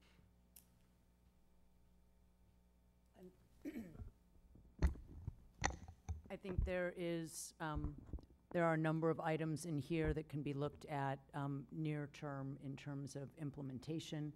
I think I did want to pick up on one of the recommendations about the frequency of the equity analysis. I think Mr. O'Neill pointed to the about year-long process that it takes to do a thorough analysis. I think these researchers and others have spoken to us about 3 years of data, and I want to, so I think there's a tension between an annual equity analysis but a consistent and regular equity analysis. And I say this as one of the people who helped co-author the report that originally called for the annual equity analysis but did not consider sort of the data implications, at least at that time. And so I think one of the emerging recommendations is that a consistent, potentially every 2 years, would provide a regular dipstick, so that we're not bringing that forward as a recommendation, but we're thinking hard about the frequency and consistency. I think one of the things we're hearing is that there was a 4-year built-up gap in the original call for any analysis at all. And so having this here in front of us shows us just what we didn't know in those 4 years, or what we did know but didn't have the evidence of. So I think that's one, and then looking at any of the modifications will be a place that we can begin to pay attention to. and come back to this body with some recommendations. But I want to respect the expertise of Monica Roberts and her team, and I also just really want to tip my hat to the extraordinary effort that has gone in, not just to the researchers, but also Monica and her team in bringing this forward and also thinking through the implications of how we implement, because that's one of the key messages here too, that it is both policy, it's implementation, and then ultimately it is about the supply of quality. And I think those of us who were involved in this from the very beginning know that those words ring true. And so that remains the work of the district going forward, both around equity and around the quality of supply for all students. Thank you, Ms. Farrell. No pressure. We've given you a tall order in your first meeting, but we appreciate your vigor with which you will attack this. I do want to thank Ms. Roberts, Ms. Harvey, Dr. O'Brien once again for their presentation tonight. We'll look forward to taking further action on this report as we move forward, and we'll look forward to, more importantly in the fall, a further analysis and report on recommendations from the district. Okay, before we move on, I do want to recognize District 7 City Councilor Kim Janey, who's joined us for the evening. Good evening, Councilor. There is one final report for this evening. It's a superintendent search update. And I am going to ask Interim Superintendent Perrill to exit the podium while we are going to have this conversation. And just as a point of order, point of process moving forward, we as a committee during the pendency of the superintendent search process will have this conversation as a committee and without the interim superintendent's presence. So,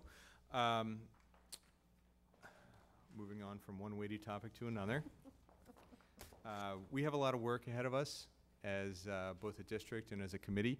And I don't have a lot to report tonight, but I do want to try to set the stage for what the superintendent search looks like going forward. So I'll beg your indulgence for just a few moments, and then we'll open it up, of course, to questions and comments from the committee. So over the last couple of weeks, I've had an opportunity to dig into the committee's records with respect to past search processes, the last 3 search processes specifically. And all have similar basic components. You have a search committee, you have a search firm, and you have public interviews of the finalists.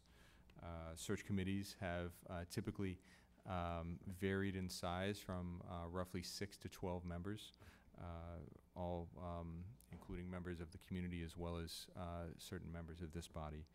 Search firms have typically been obtained through an RFP process, and particularly to the last search, were funded through private donations from philanthropic foundations. And I, along with other members of this committee, have already been in active efforts to engage with foundation support throughout this community to support this search as well. And then finally, the public interviews of finalists. We heard that in some of the comments earlier this evening, that's a desired characteristic. And in fact, a number of the comments spoke to steps that we can take towards transparency and inclusion. And in fact, I'll look to the very last or most recent search, the use of a website to post resumes, to post interview questions. We had a dedicated website in the 2014-2015 search that would capture all this information. And with respect to the open meeting law, we do have a requirement that we do a public interview of at least 3 finalists in this process. That's a process that comes with it, both some pluses as well as minuses. I think the pluses that we've heard about are indeed the transparency that goes with that, the opportunity for the public to engage with the finalists. Some of the minuses, however, and we've heard that in comments this evening as well as in the past, is that the public nature of that interview process can scare some candidates away, some legitimate candidates away. That's something we have to live with. And there are ways that we can think about, and I think we can discuss as we move further along in this process to try to guard against that and target our search and attract those candidates that we do think would make a meaningful contribution to this district. But that'll be the work that we'll have ahead of us with both the search committee as well as the public school committee process. And you know, more importantly, I also took a look, and again, I'm only one person. I've only had an opportunity to review this material by myself, and by no means am I the only person that will be involved in this process. But I wanted to take a first look at what resources were developed in the last process that might be able to be reused in this process, given the proximity and time. It's only been 3 years since that last process. And so I think what we have moving forward here is we need to take stock of the fact that we're only a few weeks into this process. We've had a number of members traveling, as you note. You probably note Vice Chairman Coleman has been unavailable at the last couple of meetings, and so we certainly want to consult with all members in planning for this process. And in so doing, what we intend to do, first and foremost, is to reschedule the retreat that was originally intended to be held in June. That retreat will be rescheduled sometime in the next 3 to 4 weeks. Ms. Sullivan has helpfully collected the vacation schedules of all of us, and so we will be able to find when we'll have the most member availability over that time to get together. As I mentioned earlier, we'll be talking about the coming agenda for the fall. There will also be an open session, however, and so as a result, we'll have an opportunity at that time to talk more as a committee about how we see this search process moving. And from that meeting, I believe we'll be able to hit the ground running with our September meetings to be able to staff a search committee, select membership for a search committee, and move forward in the acquisition process for a search firm to move this process forward. And as we move forward from that process, there's a number of other, and this is mostly to refresh folks on how these processes work. Once we get through the selection of the search firm, there'll be the development of a job description. There'll be the posting of that job description and the recruitment of candidates at a number of different events, as well as one-to-one outreach with qualified candidates across the country. And then the initial screening will begin through the search committee. And that will result in recommended finalists that will then engage in that public process. And so we have a stepped process. It's a tried and true process. Again, we're looking for efficiencies around the material that may be able to be reused from the last process, as well as what steps might be able to be made more efficient so that we can move expediently through this process and get a permanent leader on the books for the district. But this is where we lie today. We have some urgent work ahead of us, and we have some work to do in the very short term in the next month. And I know that my fellow committee members are eager to get to work, as we've individually had a number of conversations about trying to get this going already. So that's the broad overview. I want to open it up for questions and comments to my fellow committee members before we move on. And so I'll open it up. Dean Robinson. Yeah, thank you so much. I know that this has been an area of great concern, not just with the committee members, but within the community as well. And so I first just want to acknowledge the level of engagement from the community, from many people who have reached out to us on various levels of social media, but also in person, to communicate the desire for us to build trust within the community and transparency. So I want us to lead with that becomes the constant narrative, that this is going to be an area that we want to continue to rebuild and rebrand what trust looks like within the community. but also make sure this is a transparent process. So that's first and foremost. The timeline, I do agree. I believe that we do need to have a sense of urgency, and we need to potentially look at leveraging the month of August and potentially connecting with folks who have expressed interest. And there have been some of us who have said, okay, we recognize what the process looked like before and how to continue engaging the process moving forward, what lessons learned, what lessons do we not want to repeat. But then the other, if you notice, I'm giving you some T's, timeline, trust. Is there a third? The third T is the team approach.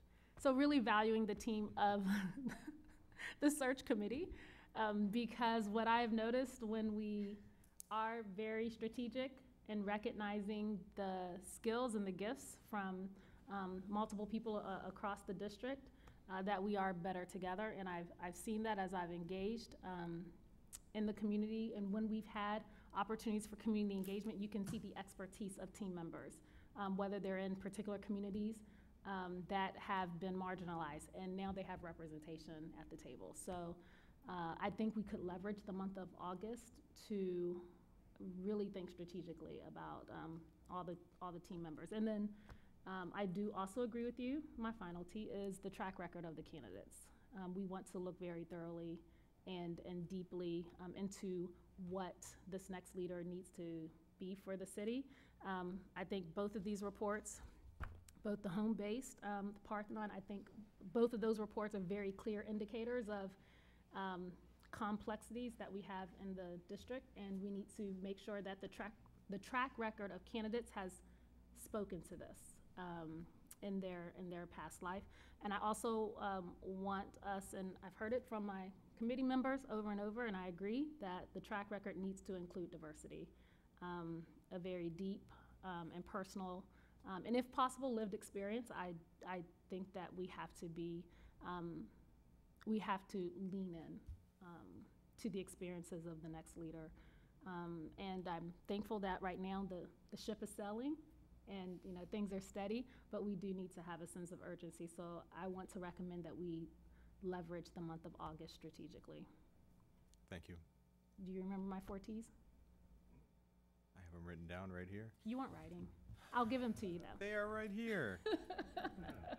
Jeez. Thank you, Mr. Chair. Thank you, Dean Robinson. Are there any other comments or questions for discussion? Mr. O'Neill. Yeah, I'd just like to make a couple of comments, particularly in light of Dean Robinson's comments, and I agree, and you had done a great job on the search process before. That's actually how we first met, when you joined on the search committee and then ultimately ended up joining the school committee. And see, I followed you. Exactly. And particularly when you talk about trust and transparency, and what's important is for the community to understand, to see that in action. By the way a search process happens, it has to happen at the beginning and at the end. Right. Right? There is a time in a search process where it has to go quiet to respect the confidentiality of applicants, so they're not going to apply. Right. But I don't want to dismiss, I don't want to think that because we did this 3 years ago, or now almost 4, we don't need to have a community engagement process at the beginning. I think it is important, even once we name a search committee, for the search committee to hold some hearings around the city and get folks' thoughts about, okay, based upon our last experience, based upon these reports are out, what are going to be the important characteristics in a new superintendent? Right. And do we want to say specifically it should be someone who's already been a superintendent, which, by the way, is going to change the applicant pool process significantly, because that is a concern of sitting superintendents, to have an open process at the end. We determined last time in the city that having an open process at the end was important. We chose not to ask for a waiver from the Attorney General, from the Mass Attorney General's office, but instead had an open process that had a website, that we stream live interviews, that people, Ms. Oliver Davila, you were one of the interviewers before you went on the school committee at the time, as you'll recall, that we had a series of hearings for every finalist candidate, very, very public process. That process does deter some candidates who will say, if I'm a sitting superintendent of a district, I'm not taking that chance, because then that sends a message that I'm interested in leaving. And I do note that we did have one sitting superintendent before who withdrew before our vote and recommitted to their district, but is no longer a superintendent at that district. And so it is a risk for sitting candidates, for sitting superintendents. But having said that, I think it's important we have a process up front and commit to a public process at the end as that transpires. But be very public about the fact, and I know this sounds like an oxymoron, be public about the fact that there will be a quiet period in the middle. When the search committee is doing their work, when people are applying, where they're being vetted, where they're being interviewed, and the process is being narrowed down. Thank you, Mr. Chair. I look forward to your leadership on this issue. Mr. O'Neill, you've been through it at least once before. Which is why I look forward to your leadership on this issue. It's funny, I think I've heard some variant of that comment more than once from you throughout this process, but nevertheless. But I, of course, will assist however you want, Mr. Chair. We look to your experience and guidance in this process, and I appreciate your time and effort. Dr. Uriarte. Yeah, I was on the search that resulted in Carol Johnson's coming. And I think as I recall, I mean, I have to go back to my notes. Actually, there was no 3 candidates. There wasn't, yeah. There was not, you're right. I think only she went forward and interviewed. So I would encourage you to be open to doing things so that we can get the best person here. The way that it worked, it was not a soft interview process for her.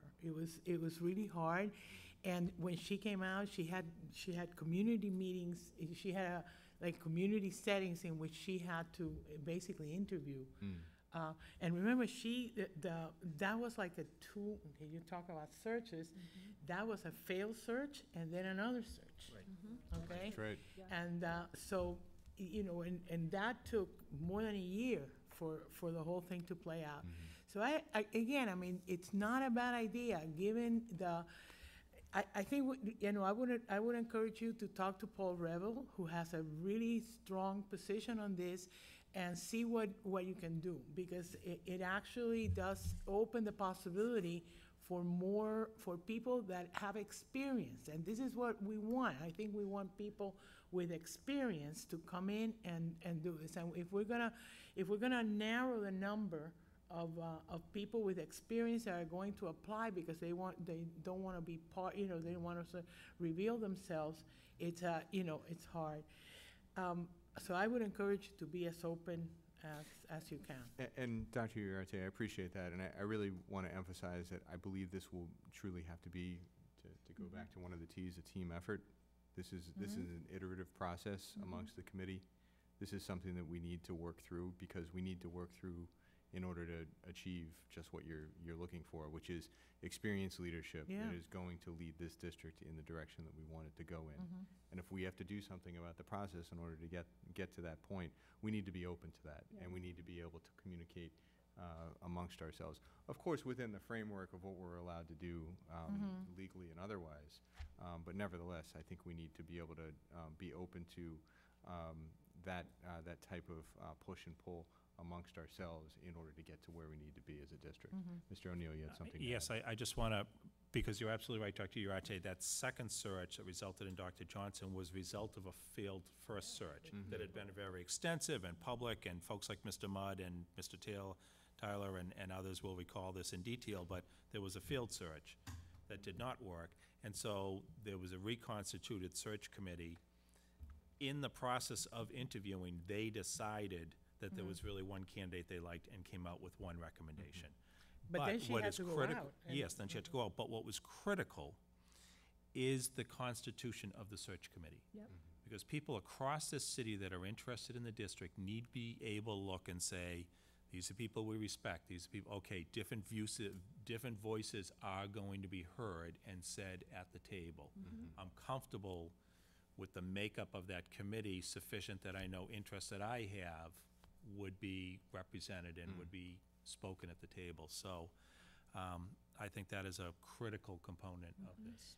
Again, I think on Carol Johnson's, there were no more than 7 people in that committee. Yeah, it was smaller than the one Very before. small.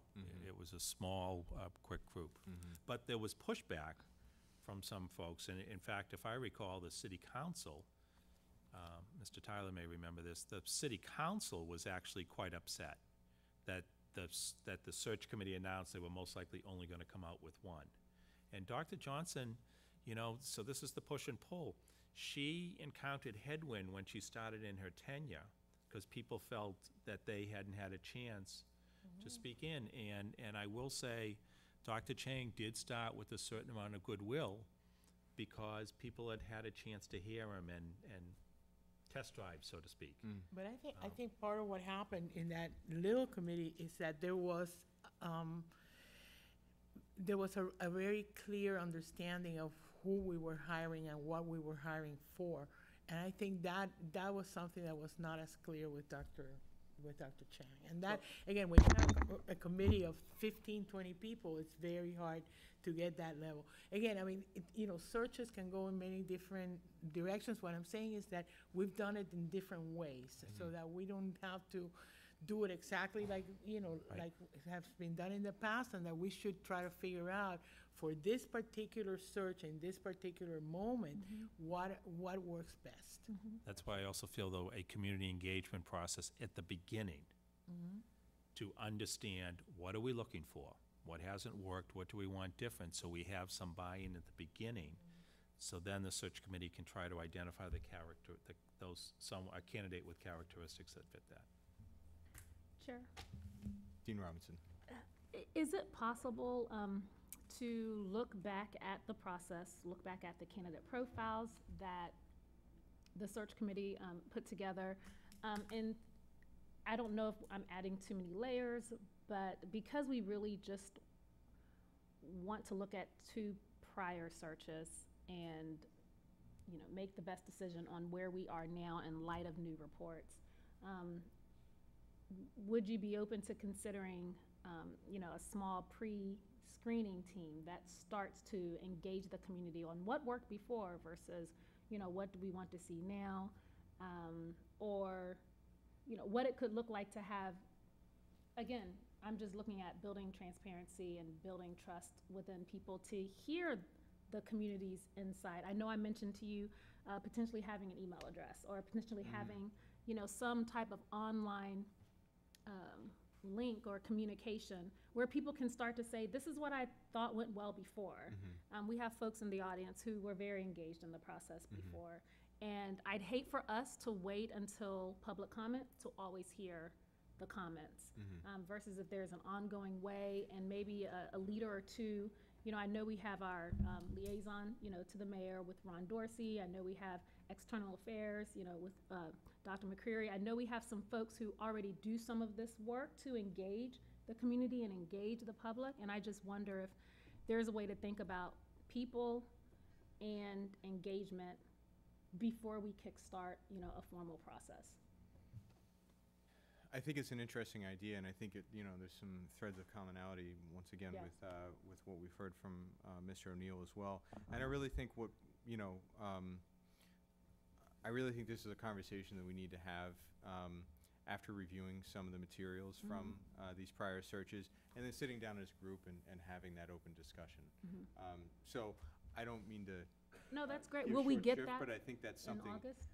Is I that think what we want to do? I think what Ms. Sullivan and I can do is get together and put some materials together that can be shared with the committee that give a summary of what each of those prior searches look like. I've just been looking at raw materials to date, and I think there's probably some institutional knowledge amongst other members here that can be brought into that conversation as well. But nevertheless, I think we're just not quite there yet. And I think, these are the type of good ideas that we need to make part of that conversation. Ms. Oliver Dowley, you had something to add. Yeah, I just wanted to say I'm not against the public process, the community engagement. I just know that we have a really small community engagement team. And so I just want to say that if we do that, I would just like to do a twofer. So if we're going to do that, what other conversations do we also want to have with families? Because I want to be able to make sure that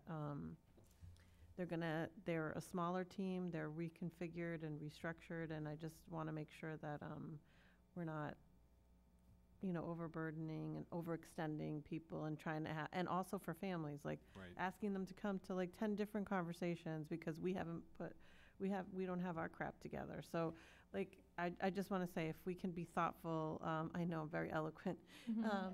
If we can, it's late. But to your point, I mean, you know, don't. Well, so don't- that's why I don't didn't tell us mention about- community engagement team. That's why I didn't mention them. I mentioned other leaders who already have an external focus. Right. So to your exact point, honestly, I don't even want Monica on this. I don't want her team on this because she has a lot of work that is already slated I and set missed before that her. comment because the time is late, so I Yes, missed that so that's comment. why I mentioned, you know, the mayor's liaison, you know. Oh, I see what you're saying. Ron Dorsey and other people who are committed to education and committed to big projects within the district, and within the city. I'm only But I pitching, do- for yeah. example, those names. Right. But I do also agree, like, that there's different ways that we can also have this Yes. conversation that includes, like, getting online feedback, that includes, like, getting on Skype, whatever it is that Right.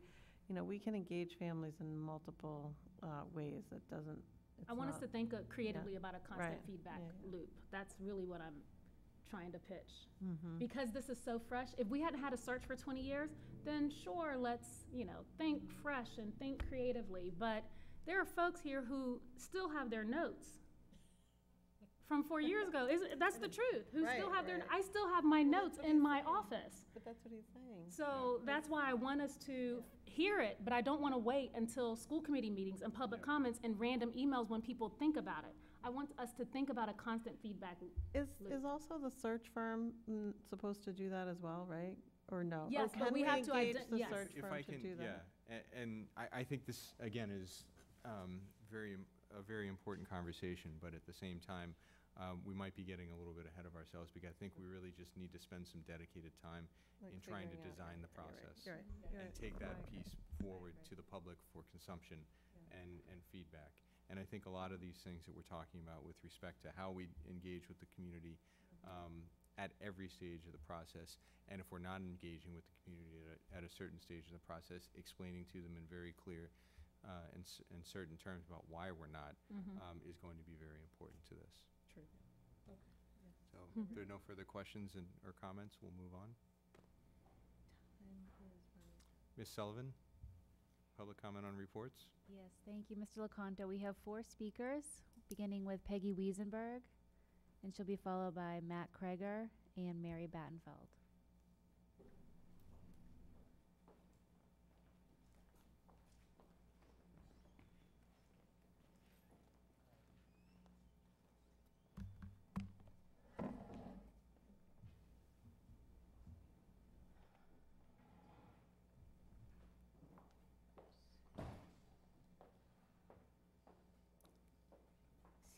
Excuse me, I know it's been a long night.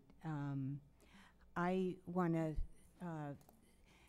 speak to the selection of not just superintendent, but assistant and deputy superintendents.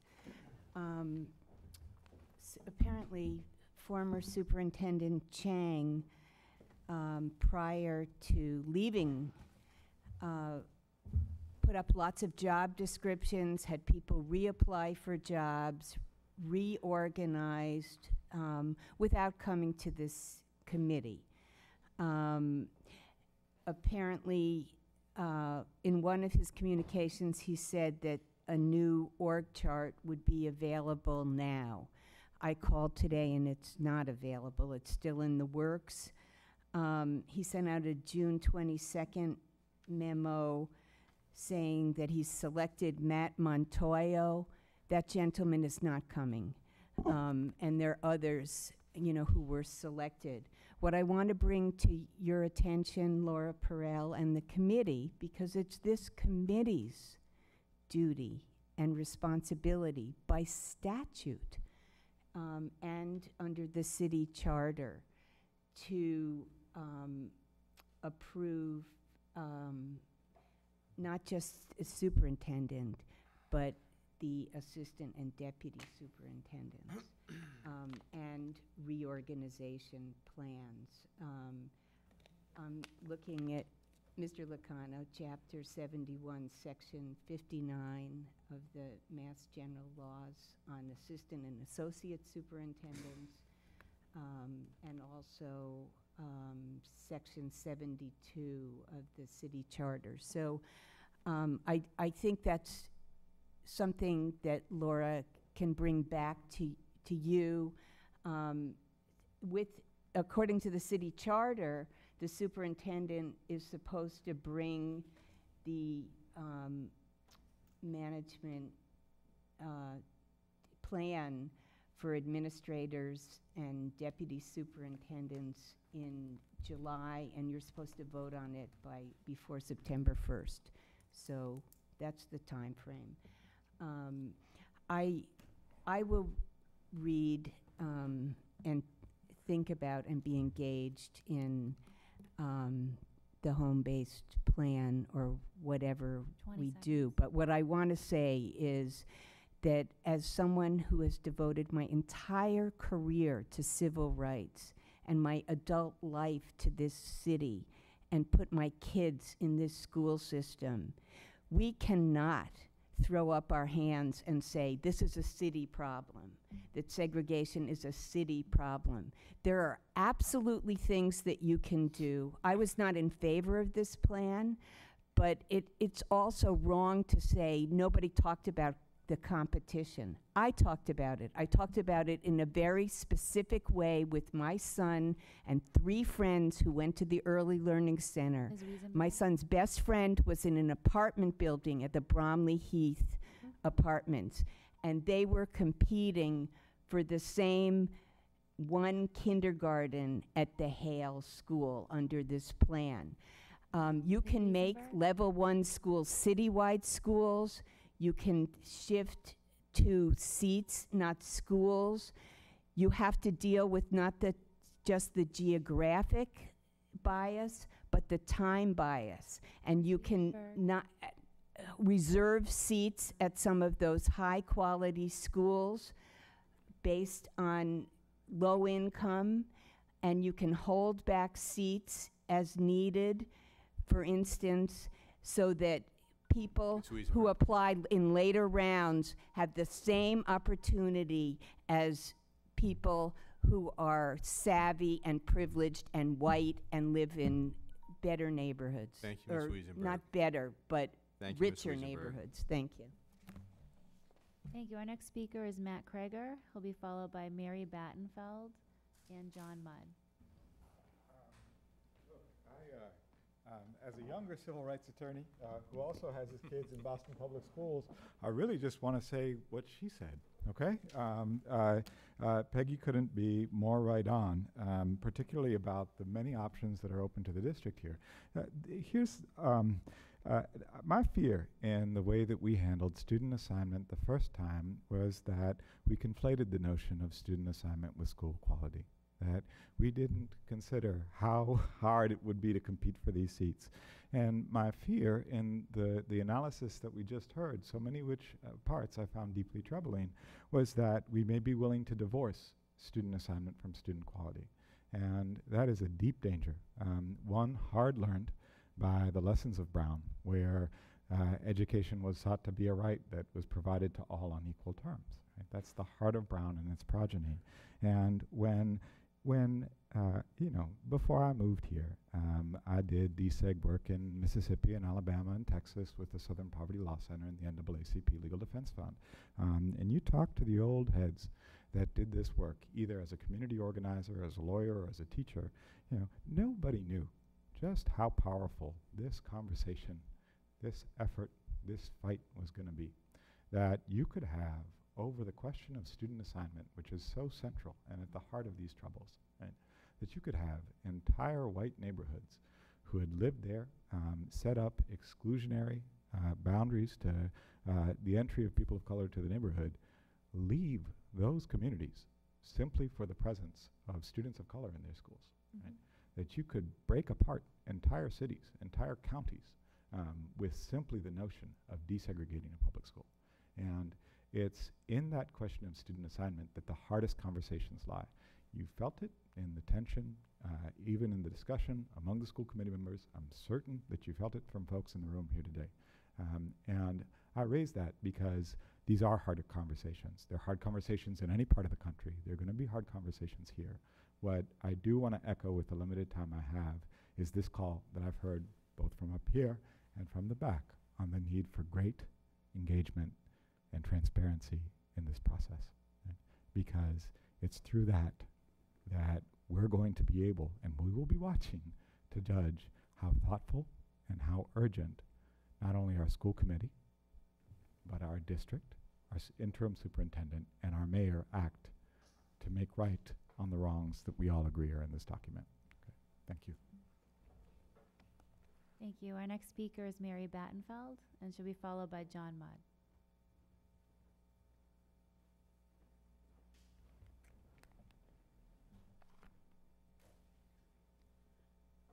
Good evening. I'm going to begin with a blast from a past, a Boston Globe op-ed I wrote, which was published in March 2013, just after the EAC approved the new assignment model. I wrote that the home-based plan, quote, essentially guarantees neighborhood schools while merely promising quality schools. It rewards more affluent neighborhoods with access to good schools, even as it leaves poorer neighborhoods and communities of color with many low-performing schools and no certain path to better ones.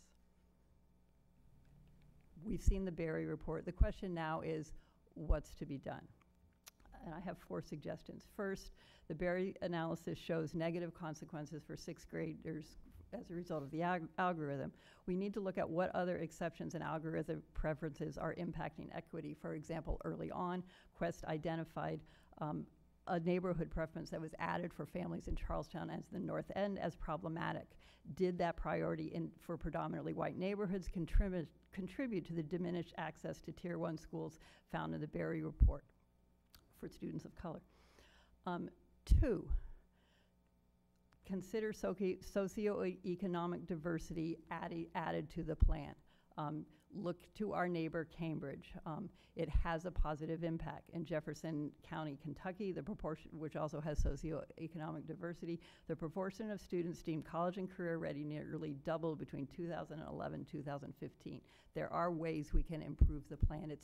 It's not just about accepting it and the problems. 3, set goals for diversity and equity. It's no surprise that the only thing really that we approved on in this plan is limited transportation cost. We didn't set goals for diversity and equity. Stanford, Connecticut sets goals. All schools have to be within 10 points of the district average for socioeconomic diversity. If you set the goals, you'll get closer to them. Next, stop blaming busing, either now or under George Garrity, for our problems. It's historically inaccurate, and the inaccuracies, particularly the Berry report, I like a lot about it, but look at page 9, its description of what happened in how desegregation came about is completely inaccurate. It completely discounts what was happening in our cities, where 4 of the 13 predominantly black schools had health and safety problems so severe they had to be closed. People, all those things. So in other words, busing wasn't about residential segregation; it was about racism, so stop blaming busing now or either under George Garrity for our problems. Finally, the main thing I would suggest is that, yes, of course, residential segregation is an issue, but we can't use this to authorize people, again, as Peggy said, as Matt Kreger says, we can't use this to authorize us to accept continuing racial and socioeconomic segregation and inequity. It's not inevitable. It's not unchangeable. Yes, the school assignment plan is not the only thing to fix this, but we can do things to make it better. Thank you. Mr. Mudd.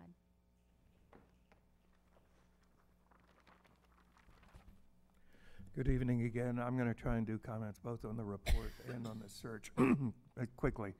I have very mixed reactions to that report. I'm profoundly saddened, by what we've allowed to happen in this school system.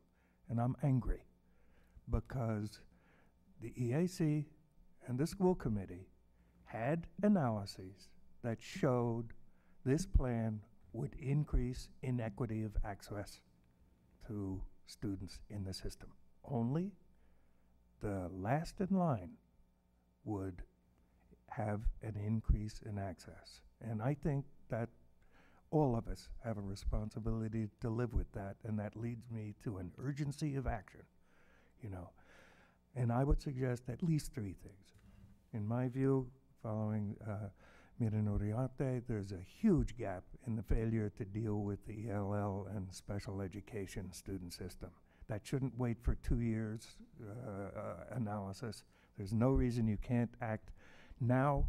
We had overlays, we had commitments on the availability of programs for both of those groups. I have no idea whether they were done. So number 1, complete that.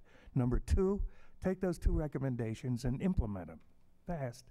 And number 3, as the superintendent does her review of the central office, please look at how does central office deal with the achievement, opportunity and achievement gap issues, with quality of school issues, with support for low quality schools. We're not doing enough. And we know that that's the fundamental problem, is the amount of quality schools in this district. Okay, sorry to be preachy. I have on the search committee, I've got 3 different kind of perspectives, having done the first one in 1890s, 1990s. It feels like the 1890s. Number 1, the first and most important issue is the quality of the search firm. Go back, Mr. Chair, and compare Ed Hamilton's searches with Hazard, Young, and Atia's searches, I would suggest to you. And we had Tom Pezant, Tony Alvarado, and Harry Spence as 3 public finalists in the 1990s. Okay, and that's a pretty good crew of people. 2, what is the quality of the background checks that you will expect that search firm or yourselves or whomever to do? I believe, I'm a fanatic on this, having done checks, I don't think what happened was unexpected. So let's learn from that, okay? And what's my number 3? And this may be the most important, and that is for you and for the mayor to be willing to accept a strong candidate. We need somebody with strength to lead this system, and please, let's not compromise on that. Thank you for hearing me. Thank you, Mr. Mudd. Mr. Lecanto, that concludes our speakers for public comment. Thank you, Ms. Sullivan. Any new business? Not new business. I just want to note and say appreciation, since I can't speak directly to public comment, that what I just experienced is the importance of having the right allies. Who don't always represent the people who need it the most. So I just want to echo appreciation for advocates in the city who recognize the disparities, and they may not have experienced it themselves, but they are speaking up on behalf of those who have. So kudos to our community. Any other new business? I got 2 things to note. I want to say happy birthday to our Chief of Staff, Rob Consalvo. Can we sing? Happy birthday to you. Happy birthday. Why am I singing by myself? To you. Happy birthday, dear Rob. Happy birthday to you. Why would I want to interrupt that? Join in. The other item, and I wish I would have brought something with me to mark the occasion, but we've had Ms. Sullivan with us for 10 years now. It was brought to my attention very recently, so congratulations on your 10-year anniversary, and we couldn't do it without you. Mr. O'Neill is celebrating his 10 years, right? Yes. Is it on this 10 meeting? years today? Oh, my goodness. Oh, We man. need to sing congratulations to you. No? Okay. Everyone's done. One more time, yes. All right. Mr. Chair, may I have one item of new business Please. as well? I just want to inform members of the committee that I continue to work on putting together the internal audit task force. Thank you. That we approved actually in December. There's been a lot of work going on it with regards members of the internal audit community, from accounting firms, from some of the larger employers, from some of the smaller employers, from some nonprofit space, who are interested in serving on the task force, and look forward to bringing back to the committee, probably in the September timeframe, a recommended charge and a recommended roster of membership. Thank you for your urgent work on that, and I appreciate you I apologize it hasn't been done to date, but there've been a ton of people interested and a lot of conference calls to gauge interest and explain the process, et cetera. And by the way, I will also echo, every member of the internal audit community that I've spoken to about this endorses our decision to put this in place and their interest in helping the district, and talk about trust and transparency, to be able to give a message to the taxpayers of the city and to the parents of the city that we are good stewards of taxpayer funds. And as we look to allocate scarce resources, that it's done in a proper manner. So I look forward to this being successful, but we'll have more for the committee in September. Thank you again, Mr. O'Neill. Well, that concludes our business for this evening. Our next school committee meeting will take place on Wednesday, September 12th at 6 p.m. If there's nothing further, I'll entertain a motion to adjourn. So moved. Is there a second? Dr. Uriarte? Well, it looks like unanimous consent all around.